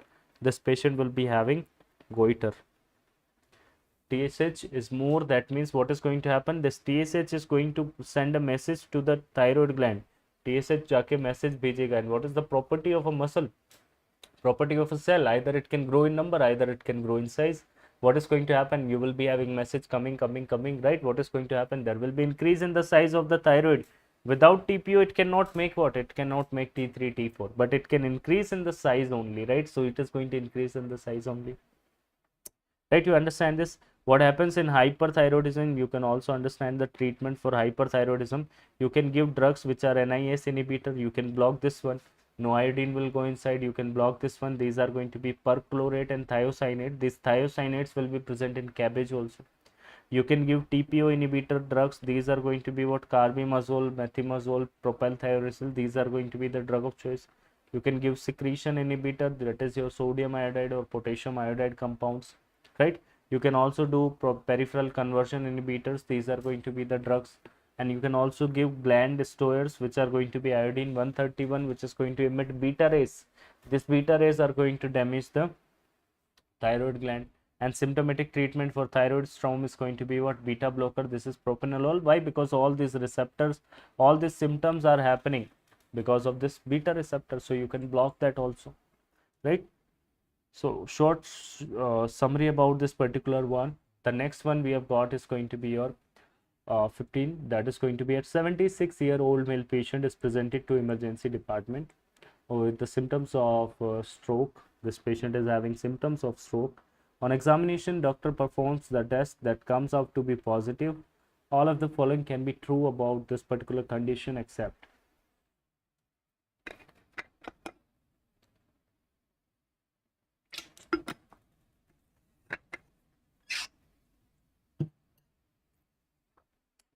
यहाँ पर सब all of the following can be true about this particular condition except. What do you think? What is going to be your answer here? What is this test is known as? This test is known as, you are going to take out the key or something and you are going to start from this particular border and you are going to go like that. This test is known as what? This test is known as what?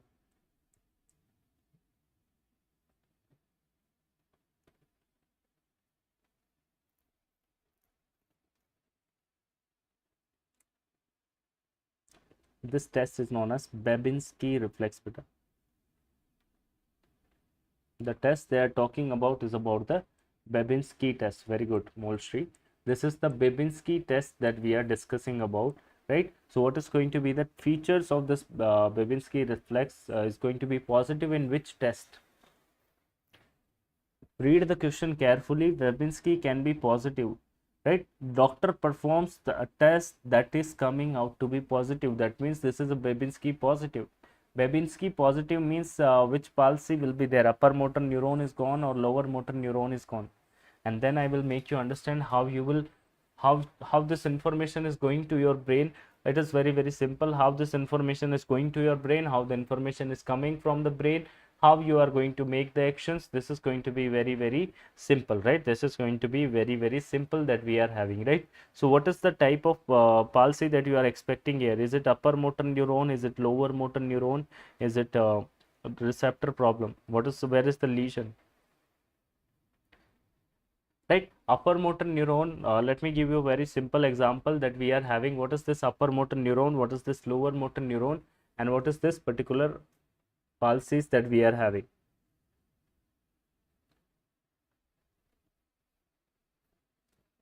This is going to be the basics that we are having.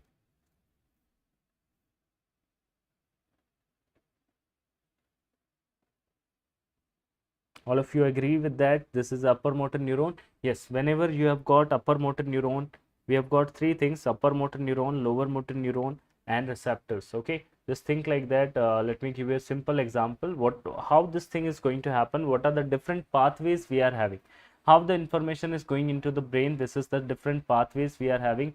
The information will go into your brain with the help of certain pathways. This is going to be your spinothalamic tract. First tract that we are having is going to be a spinothalamic tract. Second tract that we are having is corticospinal tract. From the information from the cortex, corticospinal tract, the information from the cortex is going to come to the lower part of the body. This is known as corticospinal tract. दो तरीके की tract होंगी. One is known as spinothalamic. That means how this information is traveling from the spine to my head, right? How I am going to perceive the pain, how I am going to understand all those things is going to be what? A spinothalamic tract. A spinothalamic tract, right? From the spine to the thalamus. We have got certain fibers, right? We have got certain fibers. What are the different fibers we are having? This is just like the current, right? I'm just cutting my spinal cord and presenting in front of you. So what is there in the spinal cord? Let's try to understand what are the pathways we are having. the information can go into your brain via three pathways. This is the cross section of the spinal cord, beta. So information in your brain can go through three pathways. What are those three pathways? It can go through anterior pathway, it can go through lateral pathway, it can go through dorsal pathway. These are the three pathways we are having. Anterior spinothalamic tract, because the information is going up. I can name it as spinothalamic, yes or no? From the spine to the thalamus in the brain, this is your anterior spinothalamic tract. We have lateral spinothalamic tract, we have dorsal spinothalamic tract, right? This is going to be the uptake of the information from the spine to the head, right? But the information can come below via two pathways only in the spinal cord. This is going to be your lateral spinothalamic. This is going to be lateral corticospinal. Now corticospinal, from the cortex to the spinal, right? So we have got lateral corticospinal tract, we have also got anterior corticospinal tract. So we have got two types of we have got two types of corticospinal, we have got three types of spinothalamic tract. बात समझ में आ रही है, right? So spinothalamic means it is going to take the information from the spine to thalamus, body to thalamus, right? And if the information is coming from head to body or brain to body, this is known as corticospinal, cortex से spine की तरफ, right? So now let's try to understand how this pathways we are having. So let's begin with the ascending pathways first. Ascending pathway में क्या याद रखना है? We have got spinothalamic pathway. Spinothalamic means the information from the spine to the thalamus. तो कैसे जाएगा बेटा? लात पड़ेगी तो क्या होगा? दर्द होगा और टेम्परेचर बढ़ेगा, right? So you can simply remember lateral spinothalamic tract is responsible for the transport of pain and temperature. Pain and temperature is transferred through this lateral spinothalamic tract, whereas aunty, you can remember aunty का touch कैसा होगा? This is going to be light touch, crude touch, or pressure will be there. This is going to be the light touch, crude touch, or pressure will be there, and sexual sensations will be there, right? This is going to be what? This is going to be which pathway? This is going to be anterior spinothalamic pathway. So we have got lateral spinothalamic pathway, we have got anterior spinothalamic pathway, right? So anterior से क्या जाएगा? Anterior से क्या जाएगा? This is going to be your, aunty से याद रखना है, आंटी से याद रखोगे crude touch, pressure, crude touch will be there, pressure will be there, and sexual sensation will be going through which pathway? Aunty वाला pathway. लात पड़ेगी तो pain and temperature will be going through which pathway? This is your lateral wala pathway. And dorsal is responsible for two important things. Let's try to understand what is this dorsal will be having. Dorsal will be having two nucleus. One is going to be gracilis, second one is going to be cuneatus. Gracilis is going to take information. Gracilis is going to take information from the legs. It is going to take information from the legs. Race कैसे करोगे? From the legs, right? And cuneatus is going to take, it is going to take information from the hands, बेटा. यहाँ पर information कहाँ से जाएगा? एक में हाथों से जाएगा, एक में पैरों से जाएगा. कौन सा information? Fine touch, proprioception, 2 point discrimination. बेटा कोई भी फाइन टच है, प्रोप्रियोसेप्शन है, 2 पॉइंट डिस्क्रिमिनेशन है, they are going to be taken up by dorsal column pathway. कौन से पाथवे से जाएंगे ये सब? डोर्सल कॉलम पाथवे से. Information is going to go up in via dorsal column pathway. This is going to be fasciculus gracilis, this is going to be fasciculus cuneatus, fasciculus gracilis or cuneatus, okay? Or you can remember anything, right? Race, right? Now what is going to happen? Let's try to understand. Let's try to understand this particular pathways that we are having. Now we have got some type of things. Let's try to understand this particular pathway first, then you will be able to understand the lesions, right? So what are the pathways I'm taking? I'm just talking about the pain, okay? I'll teach you, we will get some fibers, like we have got A alpha fiber, A beta, A gamma, A delta fiber, right? So remember beta, A delta fiber is the fiber for pain. It is the fiber for fast pain. It is the fiber for fast pain. And C fibers are the fibers for slow pain. है ना, आगे बताऊंगा, इसी में बताऊंगा. Today I will teach you, right? So just remember for now, A delta is responsible for fast pain, C fiber is responsible for slow pain. Fast pain क्या होता है? For example, I'm giving you some, I'm pinching something on you, right? मैं तुमको needle Chuba रहा हूँ, right, let's say I am just trying to inject something into you and the first time you will be having the pain, पहला दर्द, first pain, this is also known as epicritic pain, this is the first pain, fast pain और fast pain you can call it. This is due to A delta fibers, and A delta fibers are the fast fibers, whereas C fibers are the slow fibers. Like you go for TT injection, tetanus wala injection, so what is going to happen, tetanus wala injection में first fiber will be A delta fiber, तो पहली बार जब injection लगाएगा दर्द होगा, that is going to be A delta fiber, and then उसके बाद में you will be having continuous slow pain, this is going to be what, next day you will be having pain, this is due to C fibers, है ना, this is due to C fibers. So what is going to happen, just try to understand. So when I am injecting something, for example मैं deltoid पे किसी के क्या लगा रहा हूँ, tetanus लगा रहा हूँ, what is going to happen, और कोई मेरे लगा रहा है, what is going to happen, I am going to have activation of some fibers. What fibers will be activated? First time when someone is injecting something, I am going to have activation of A delta fibers. Very very important, you will get to know how our body is functioning, right? So this is going to be what, this A delta fiber is going to take the information where, this information will be going to my spinal cord. यहाँ injection लगाया, this information will go to my spinal cord, and in my spinal cord which pathway will be activated? Now you will be telling me what is happening with me, touch हो रहा है, temperature हो रहा है, proprioception है, 2 point discrimination है, या फिर पेन है? Sir it is pain, it is pain. So what will happen about the pain? This pain is going to taken up by a which pathway? लात पड़ेगी तो दर्द होगा. So this is going to be what? This is going to be lateral pathway which is going to take up this information where?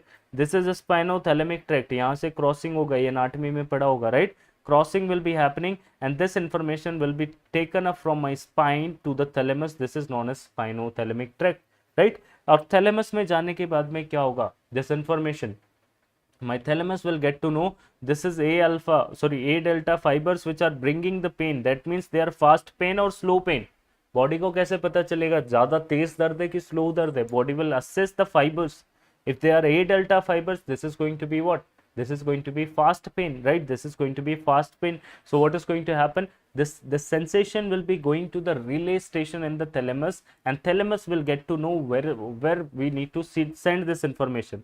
अब जो तुम्हारा thalamus है वो तुम्हारी information को भेजेगा somatosensory cortex में, and this somatosensory cortex will be having division. For example, तुम मेरी उंगली में पिन चुबा रहे हो, right? You are just trying to get my sample for the blood sugar, है ना? आपने यहाँ पिंच किया. So how this information is going to travel? Just try to understand this information will travel via which pathway? A delta और C fibre? Very good. A delta fiber, because it is a fast pain. This fast pain will be traveling all the way back to my spinal cord. From the spinal cord, which pathway will be activated? Lateral spinothalamic tract will be activated, and lateral pathway will take up the information to my thalamus, and from the thalamus this information will go to my somatosensory cortex, right? And which finger you are putting, which finger you are touching, it will be depending on the finger. You will be having these fingers, है ना? Sensory homunculus आपने पढ़ा होगा. Sensory homunculus will be getting, every part is getting some representation in your brain, है ना? Area number 312 we have got like somatosensory cortex. So we will be having, every part has got some representation, right? For example, this is your finger, and in finger itself there is a representation for the middle finger. So our brain will get to know कि किसी ने middle finger में कुछ ना कुछ चुबाया है, right?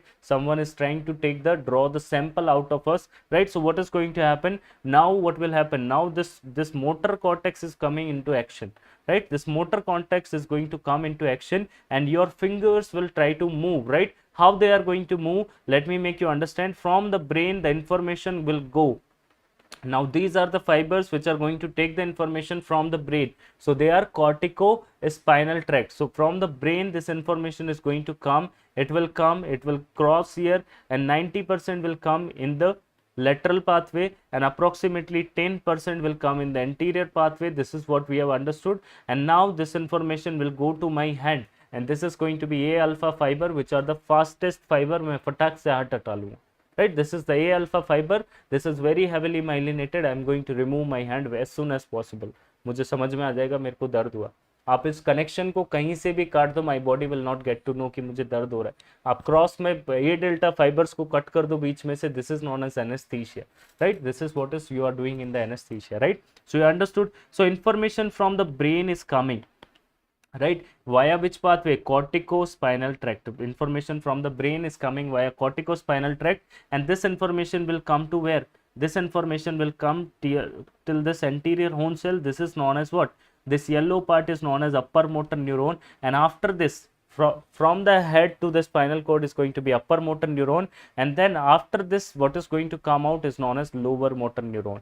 From the spinal cord to the periphery is known as lower motor neuron. So this is what is upper motor neuron, this is what is lower motor neuron, and this is how we can feel and sense the things. This is how we are assessing the things, everything, right? You got this? Right? Now what is going to happen if you have upper motor neuron lesion? Upper motor neuron lesion मतलब यहाँ brain से लेकर spinal cord तक अगर कोई भी दिक्कत है, this is considered as upper motor neuron. Spinal cord से लेकर पेरिफेरी तक कोई भी इश्यू है, this is considered as lower motor neuron, है ना. I am giving you simple mnemonic simple idea that is going to help you out, right. So what is this upper motor neuron lesion and lower motor neuron lesion? अगर आपका upper motor neuron lesion हो गया, just try to understand, this is like a coaching, or this is like a company, or this is like a boss, right? And these are the workers, these are the let's say teachers, and you are the students, right? You are the students. So what is going to happen if the lesion is in the coaching? The lesion is in the coaching नहीं है तो क्या teacher बच्चों को पढ़ा सकता है? क्या एक्टिविटी होगी?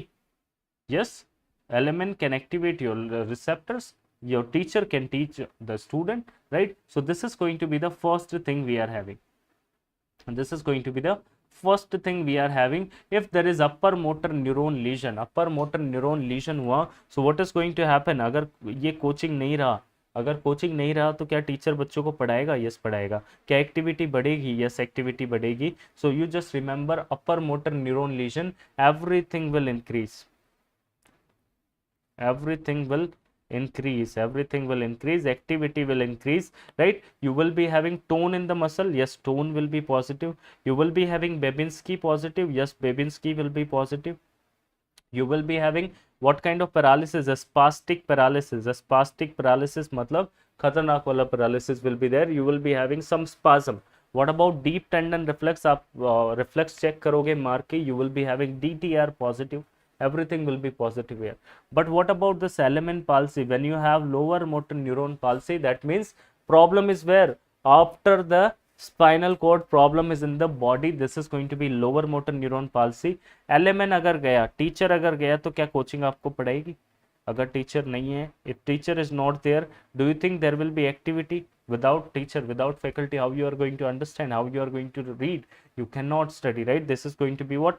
LMN palsy. अगर LMN गया तो you will be having decrease in everything, decrease in tone, decrease in muscle power, decrease in tone. And what kind of paralysis will be there? This paralysis is known as flaccid paralysis. Very very important. Flaccid paralysis. Babinski यहाँ पर negative आएगा बच्चों, Babinski यहाँ पर negative आएगा. Deep tendon reflexes यहाँ पर कम हो जाएंगे. Everything will be low, everything will be low. Now you tell me, okay, stroke अगर किसी पेशेंट को हुआ है, अब how you are going to assess this information? This is information you will utilise in your hospital emergency में. कोई भी patient आए, you just do this Babinski test. अगर बेबिंस्की पॉजिटिव आ रहा है मतलब क्या है? आप उसका मसल का टोन चेक कर लो पेशेंट का. अगर मसल का टोन ज़्यादा है तो कैसा पैरालिसिस है? स्पास्टिक पैरालिसिस है. तो क्या पता चल जाएगा? अगर स्पास्टिक पैरालिसिस है, मसल टोन ज़्यादा है, सारी चीज़ें पॉजिटिव है, अपर मोटर न्यूरॉन लीजन है, यानी लीजन का है या तो ब्रेन में है या फिर स्पाइनल कॉर्ड में. This is upper motor neuron lesion. You need to do for CT scan कराना है, इसका आइडेंटिफाई करना है स्ट्रोक कौन सा है, राइट? अगर lower motor neuron lesion, it can be other diseases also, like we discussed in the micro में हमने पढ़ा था, स्वान सेल के अगेंस्ट एंटीबॉडी बन गया, that is going to be what? Guillain Barré syndrome. It is a lower motor neuron lesion, है ना. Ascending muscle, ascending paralysis will be there. So this is how we can understand, right? In this particular case what is going to be your answer? hypertonicity will be there. It is a stroke अगर patient को है तो what is going to be the type of paralysis will be not be there. All of the following can be features except पूछा है तो क्या हो जाएगा? Flaccid paralysis will be the answer. You got this? Flaccid paralysis will be the answer. दोनों बातें समझ में आ गई? All right. Yes, D will be the answer in this particular case. Which of the following is the dominant motility in the GIT? GIT के अंदर dominant motility कौन सा है? डोमिनेंट मोटिलिटी क्या होगा जीआईटी के अंदर? So remember what is the dominant motility in GIT? In fed state, जब आप खाना खा लोगे, when you are in a fed state, what is the dominant motility in GIT? What is going to be the dominant motility in GIT in fed state?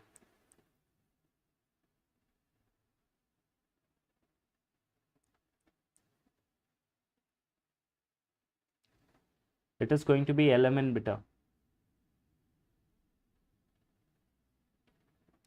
Anterior horn cell के बाद में is going to be LMN, LMN palsy. तो इसका answer करो, what is going to be the answer in this particular case? Which of the following is the dominant motility in GIT?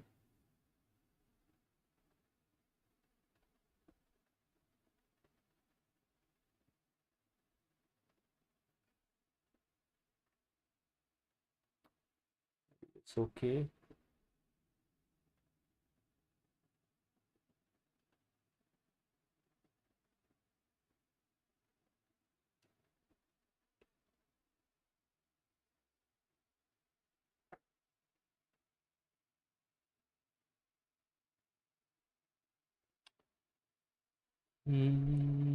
Try to answer this one.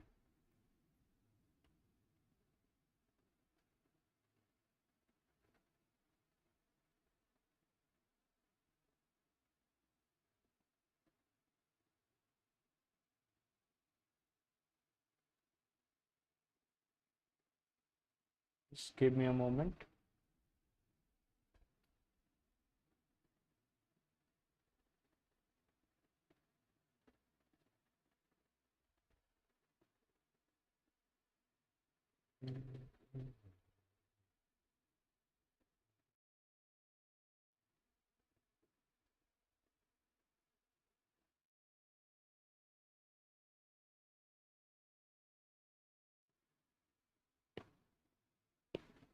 Not see the screen.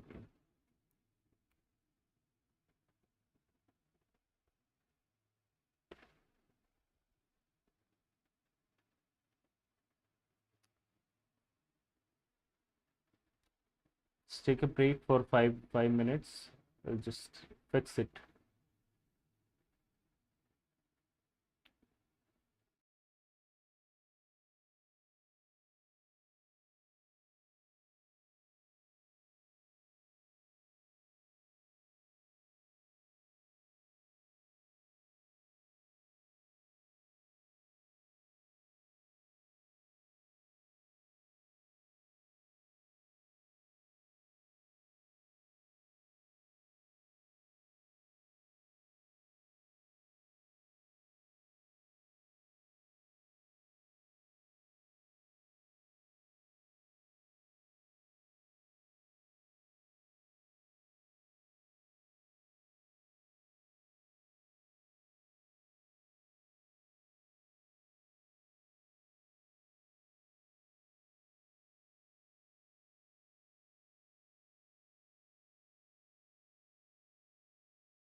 All right.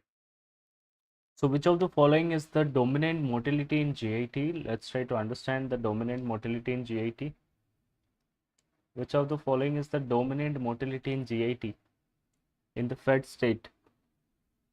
When you are eating the food, after that, which is going to be the dominant motility?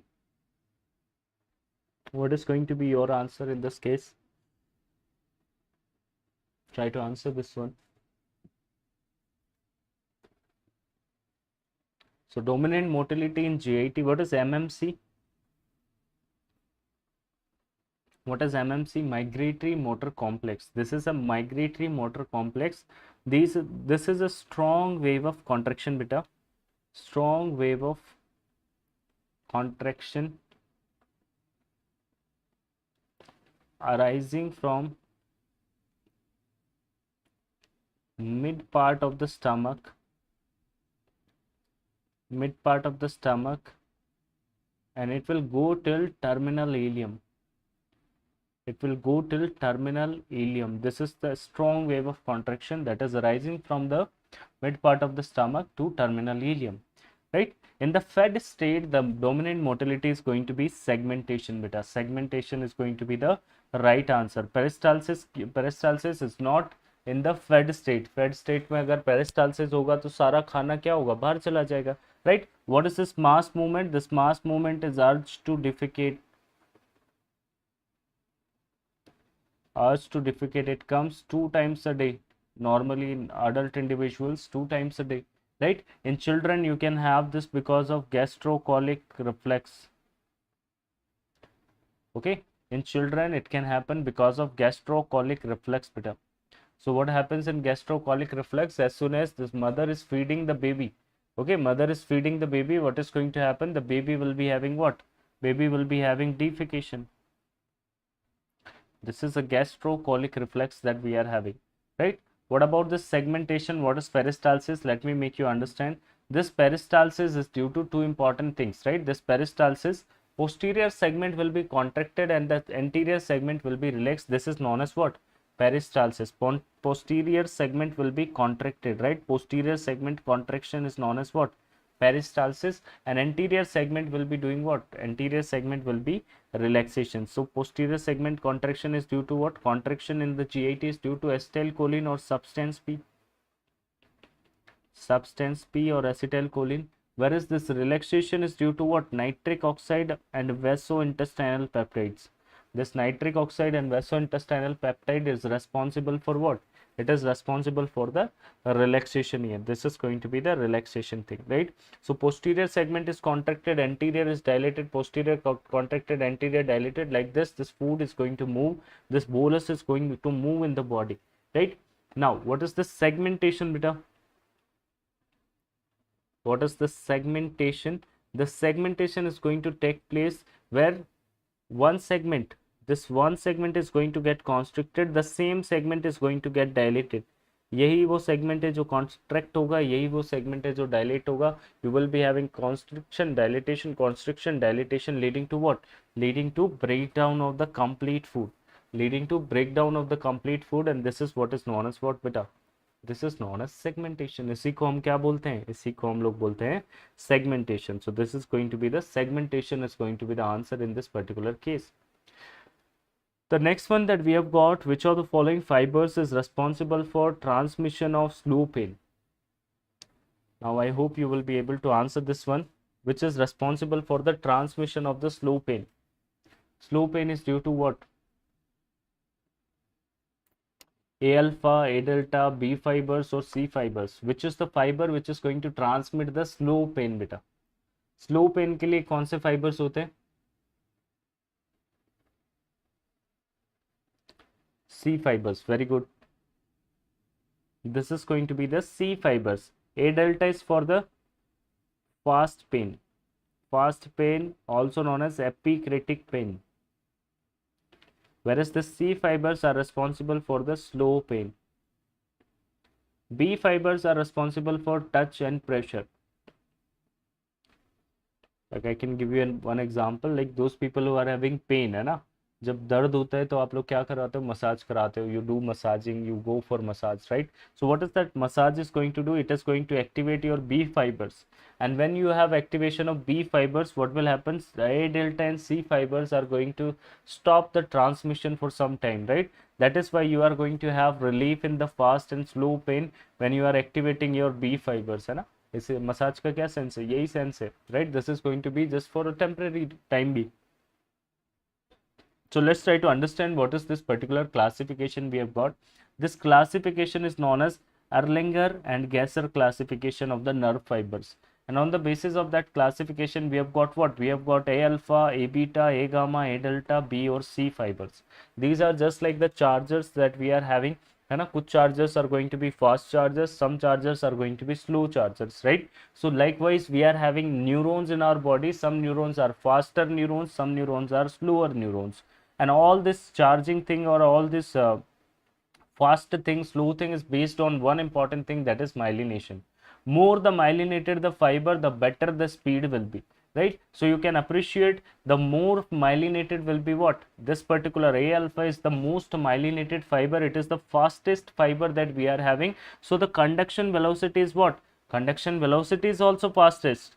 है ना, speed is also fastest because the size is also biggest, right? So जितना मोटा fibre होगा उतना fast होगा. मैं आपके ऊपर पत्थर मारूंगा, कौन सा फाइबर एक्टिवेट होगा मोटर फंक्शन के लिए? This is going to be what? A alpha, A alpha fibre, right? आपको धीरे धीरे मैंने इंजेक्शन लगाया, आपको कौन सा फाइबर एक्टिवेट होगा? फर्स्ट पेन, इंजेक्शन लगाते ही कौन सा फाइबर एक्टिवेट होगा, या पिंच करते ही कौन सा फाइबर एक्टिवेट होगा? A delta fibres, they are going to be faster. C वाले ज्यादा फास्ट होंगे, ए डेल्टा ज्यादा फास्ट होगा. Look at the diameter, look at the conduction speed also. So C fibres are also responsible for taking up the slow pain, धीरे वाला दर्द जो injection के बाद में आपको कंटिन्यूस होता रहेगा. For example you are taking a TT injection, so next day you are having pain, उसके बाद में 2-4 दिन तक जो आपको दर्द होता है, that is going to be slow pain, and this slow pain is due to, this is due to C fibers. Fast pain is due to A delta fibers. So this A delta fibers are responsible for the fast pain, whereas the C fiber is responsible for the slow pain, right?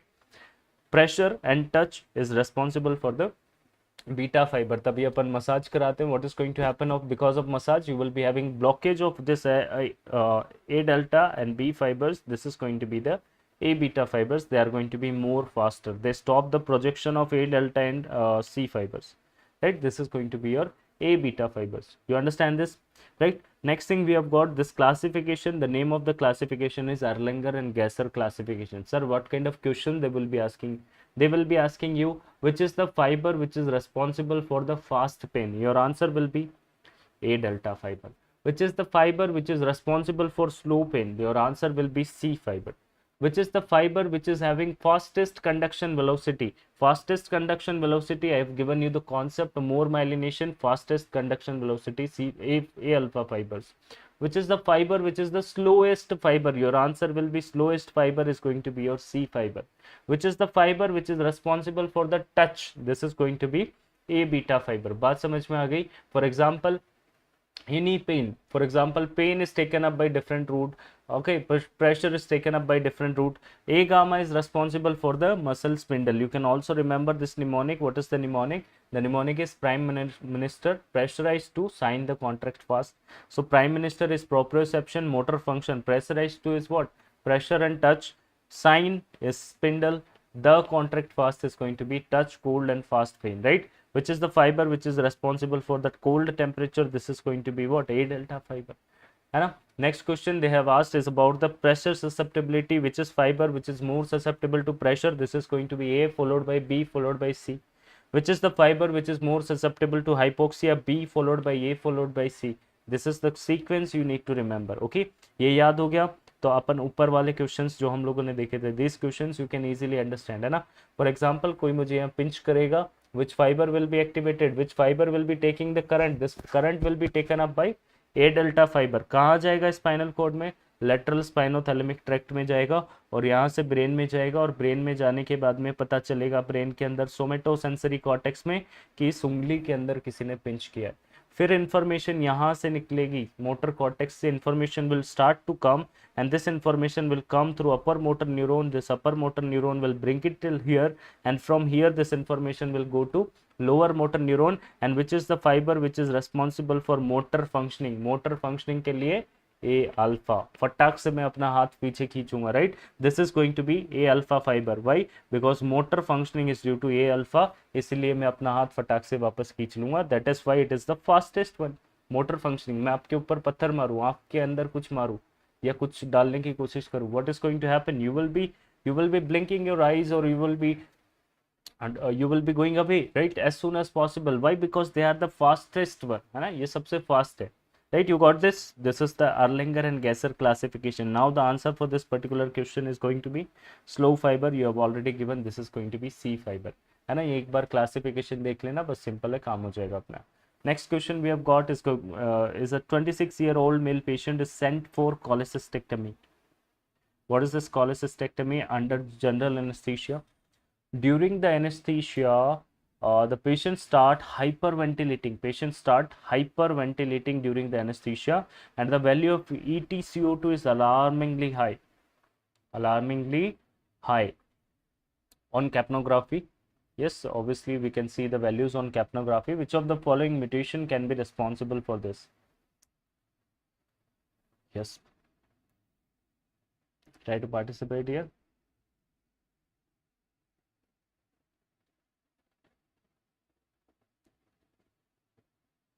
What is going to be the answer here in this particular case? Now let me make you understand how these organs are working, right? For example, the information will come from my head through my some neurons will bring this information. For example, I want to contract my this hand, right? So this information will come till this particular part, and here you will be having what? This neuron will be there. This is going to be the neuron, and you will be having this muscle junction. You will be having this junction. This junction is known as neuromuscular junction. This junction is known as neuromuscular junction. Always remember, the information will travel because of sodium and potassium, right? So sorry, sodium is going to be the main thing which is going to responsible for the conduction, right? This is the sodium which is traveling all the way up. The nerve conduction is due to sodium, and this sodium is responsible for the traveling, है ना. Sodium travel करके आ रहा है. What is going to happen? This sodium is going to cause what? Action potential. This sodium is going to cause what? Action potential. And when this sodium is going to cause what? Action potential, this sodium entry will lead to what? Calcium channel opening. And when there is opening of the calcium channel, what is going to happen, beta? This calcium is going to come inside. Once this calcium is going to come inside, what are the three functions I've told you about calcium? Three functions of calcium. Calcium is going to do in muscle, it is going to do muscle contraction. In vessel, it is going to do vasoconstriction. In cell, it is going to do what? Exocytosis, right? So this calcium is going to do all these three functions. This is going to be muscle contraction, it is going to do vessel contraction, it is going to do exocytosis will be there, right? So all these three things will be there. Muscle contraction, exocytosis will be there. So as soon as this calcium will come inside, what is going to happen? You will be having the vesicles of this acetylcholine, and now this vesicle will start to come here. Now this vesicles will start to come here, and when this acetylcholine will start to come here, what is going to happen? It is going to activate the sodium on the motor end plate. You will be having activation of these receptors, and these receptors, when they will get activated, they will be releasing sodium. They will be releasing sodium is going to cause what? This sodium is going to cause generation of action potential, right? The sodium is going to cause what? Generation of action potential. Plus what is going to happen? You will be having ryanodine receptor, and this ryanodine receptor is going to bind with the dihydropyridine receptor, and they will be causing a mechanical change will be there. Remember beta, a mechanical change will be there, and this mechanical change is going to do what? It is going to activate your sarcoplasmic reticulum, and this sarcoplasmic reticulum will lead to increase in calcium, and this calcium now is going to do what? Now this is the calcium which is responsible for the muscle contraction. So now this calcium is going to do what? Muscle contraction. This is the basic thing we are having, right? If you block this sodium, what will happen? There will be no conduction of the nerve, right? No current will travel in the nerve, no information will travel in the nerve. This is what is known as anesthesia, right? If you have mutation in this calcium channel, this is going to be Lambert-Eaton syndrome. This is going to be Lambert-Eaton syndrome will be there. right? And if you have mutation, where is the mutation? If you have mutation in these receptors, you will be having problems with these receptors. That is going to be what? Myasthenia gravis. Myasthenia gravis, right? So these are the things you need to remember, right? So what is going to happen in this particular patient? This is a case of anesthesia, and in anesthesia, if someone is having mutation of this ryanodine receptor, after appliance of what? General anesthesia के लिए you can use two things. Tomorrow I think I will be teaching you anesthesia, right? So in anesthesia you will be learning about inhalational anesthetic agent and IV anesthetic agent. So if I'm talking about inhalational anesthetic agent, that is going to be halo, iso, CO and des, right? If you are having anything out of them, or IV agents, or you have things like succinylcholine, this muscle relaxant like succinylcholine, you can have what? These inhalational agent, any inhalational agent and succinylcholine. If someone is having ryanodine receptor mutation, what can happen in the patient? Patient can have activation of DHPR plus ryanodine receptor, leading to increase in the calcium, and this calcium will do what? This calcium will cause a disease that is known as malignant hyperthermia. This is known as malignant hyperthermia, and this is the malignant hyperthermia which is going to be the problematic thing, which is responsible for the raised EtCO2, double EtCO2, raised EtCO2 will be there, and this is going to be because of mutation in which gene? This is going to be your ryanodine receptor mutation, right? This malignant hyperthermia, drug of choice for this particular one is going to be IV sodium dantrolene. This is going to be the drug of choice. IV sodium dantrolene is the drug of choice here, right? Next one, we are having concentration of which of the following is maximally decreased in the PCT. PCT के अंदर सबसे ज्यादा किसका concentration कम हो जाएगा? Concentration of which of the following will decrease in the PCT? This is going to be your glucose beta. Remember, glucose, 100% of glucose and amino acid will be absorbed where? In the PCT. In the PCT. In the PCT, 100% of glucose, 100% of amino acid will be absorbed, right? This is going to be afferent arteriole. This is going to be afferent arteriole. Here you will be having glomerulus, right? This glomerulus will be taking the blood away, right? This is the first part. This is proximal. This is convoluted. This is the structure of a nephron. First part is proximal, first part is convoluted. This is known as proximal convoluted tubule. Then we have got this loop of Henle. Then we have got this distal part. This is distal. This is again convoluted. This is known as distal convoluted tubule. And then we have got what? Then we have got collecting duct. These are your collecting ducts that we are having. And all these collecting ducts are going to drain the urine into the ureter. And from the ureter, this urine is going into the urinary bladder, and this bladder is going to take this urine out into the urinary. This is going to be the basic thing we are having in the urinal, right? Now, what are the drugs we are having? This PCT will be having action of the drugs like carbonic anhydrase inhibitors. Here in loop of Henle, you will be having sodium potassium 2 chloride pump, where Bartter syndrome can happen due to mutation. Bartter syndrome can happen, where you will be having working of drugs like furosemide. This is going to be DCT, where you will be having sodium chloride pump will be working, and the drug will be working are going to be your thiazides, right? Mutation of the sodium chloride channel is known as what? Gitelman syndrome. This is going to be your Gitelman syndrome we can have, right? And then we have got what? Then we have got this aldosterone. This aldosterone is going to work on the superior part of the collecting duct, and this aldosterone has a function to absorb sodium and water by making E-neck channel, epithelial sodium channel. And if there is mutation of this E-neck channel, this syndrome is known as Liddle syndrome, which is characterized by hypertension because of excess absorption of sodium and water. Excess sodium absorption will lead to obviously hypertension in the patient, because sodium, who will follow? Water will follow. Definite, simple understanding, right? And last part, lower part of the collecting duct will be having actions of antidiuretic hormone, which is working via V2 receptor, and this is going to have what? Aquaporins. And these aquaporins has got the function to absorb what? Water. This is going to absorb the water, right? If there is mutation of this aquaporins, if there is decrease in the aquaporins, you will be having what disease? Decrease in aquaporins, patient will be having decrease in ADH will be there, leading to what? Diabetes insipidus. This is going to be diabetes insipidus, right? If there is increase in ADH, this disease is known as SIADH, syndrome of inappropriate antidiuretic hormone, characterized by dilutional hyponatremia, right? Here you will be having polyuria, polydipsia, polyphagia, symptoms like diabetes. That is why we call it diabetes like insipidus, right? Drug of choice for central diabetes insipidus is going to be what? This is going to be desmopressin. Central. For nephrogenic, we have got thiazides. And here for SIADH, the drug of choice is going to be conivaptans. Vaptans are the drug of choice. Vasopressor antagonists are the drug of choice. Lastly, we have got RAS, renin angiotensin aldosterone system that we have got, right?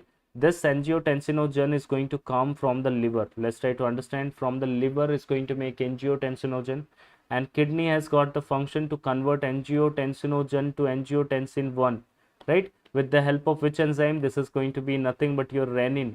This is nothing but your renin, which is going to convert this angiotensinogen to angiotensin 1. Now this angiotensin 1 is going to convert into angiotensin 2 with the help of what? Angiotensin converting enzyme. And now this angiotensin 2 will be having two receptor. One is on the adrenal gland, another one is on the blood vessel. In blood vessel, it is going to do vasoconstriction, and this vasoconstriction will lead to what? Increase in the BP. Second receptor is going to be present on the, it is going to release what? Aldosterone. Second receptor is present on the adrenal gland, and it is going to release what? Aldosterone. And just now we have seen aldosterone is going to work on the upper part of the kidney, and it is going to make what? It is going to make ENaC channel, epithelial sodium channel, which is responsible for sodium and water retention. So sodium and water will be coming back to the body. More sodium, more water will be coming, leading to what? Leading to increase in the BP. So it is going to do sodium and water conservation, leading to what? Increase in the BP. So simple funda of this RAS system is to increase the BP, right? We can block this RAS system to decrease the BP. By how? We can like complete BP you can understand with the help of ABCD, right? A for ACE inhibitor, A for ARB. We can use ACE inhibitor, we can use ARB.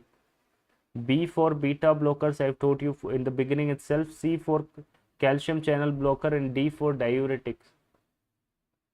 And then we have nitric oxide releasers. These are nitric oxide releasers, right? They are also going to cause what? Vasodilatation,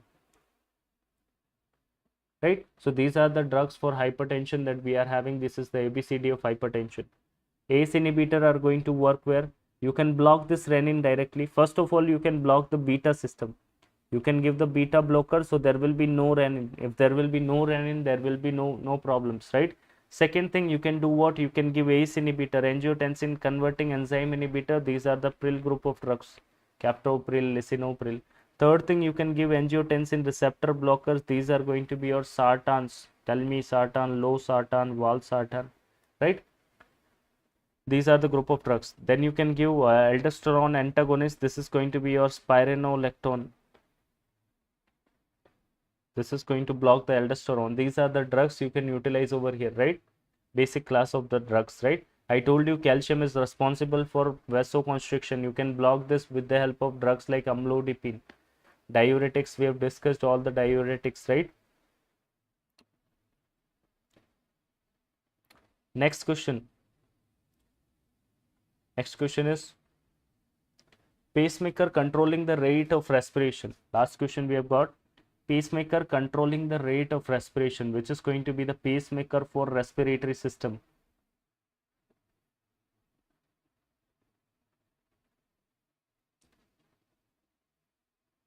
Pacemaker for GIT is going to be what?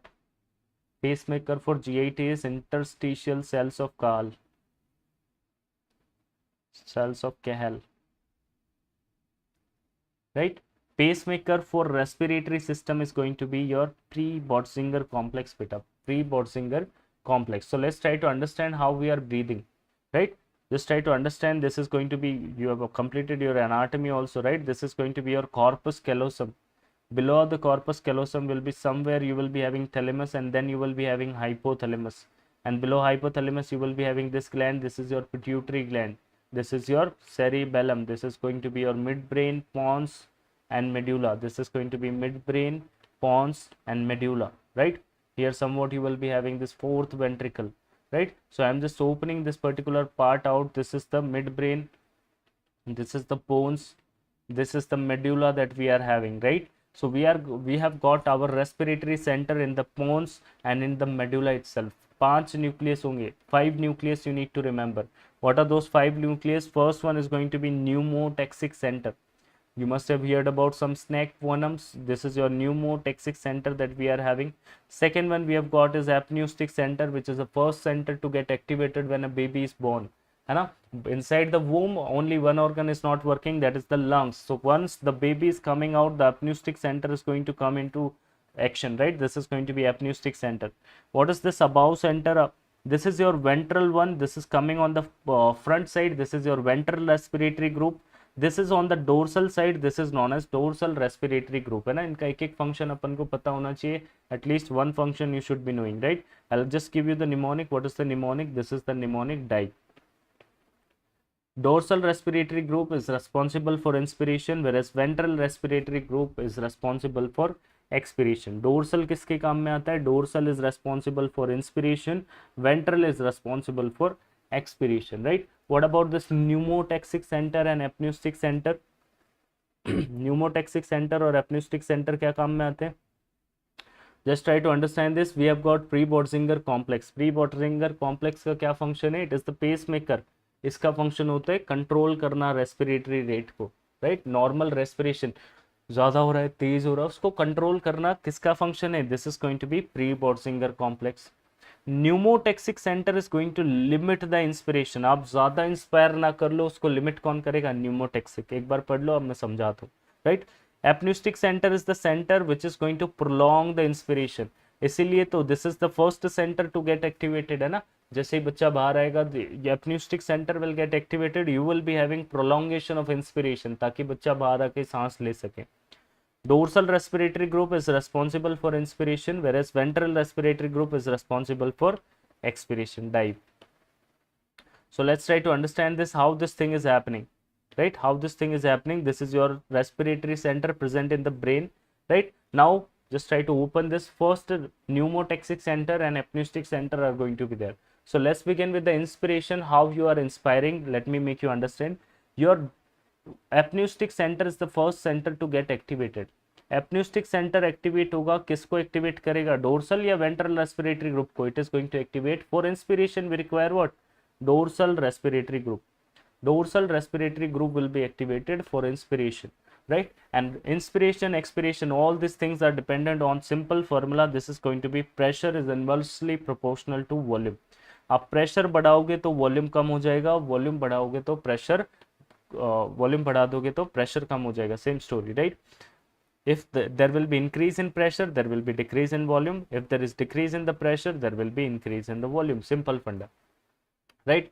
So how you are going to breathe? This is the thing you need to understand. 75% of the breathing is happening because of the diaphragm. So whenever, just try to understand, whenever this dorsal respiratory group is activated, ये दो muscle को activate करेगा.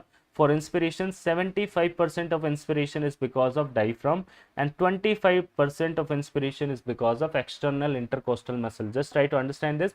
When you are inspiring, your diaphragm will be going below. Diaphragm will be going below. That means pressure will be low. If the pressure will be low, what is going to happen? The air will come inside. Pressure कम हो जाएगा तो क्या volume बढ़ेगा?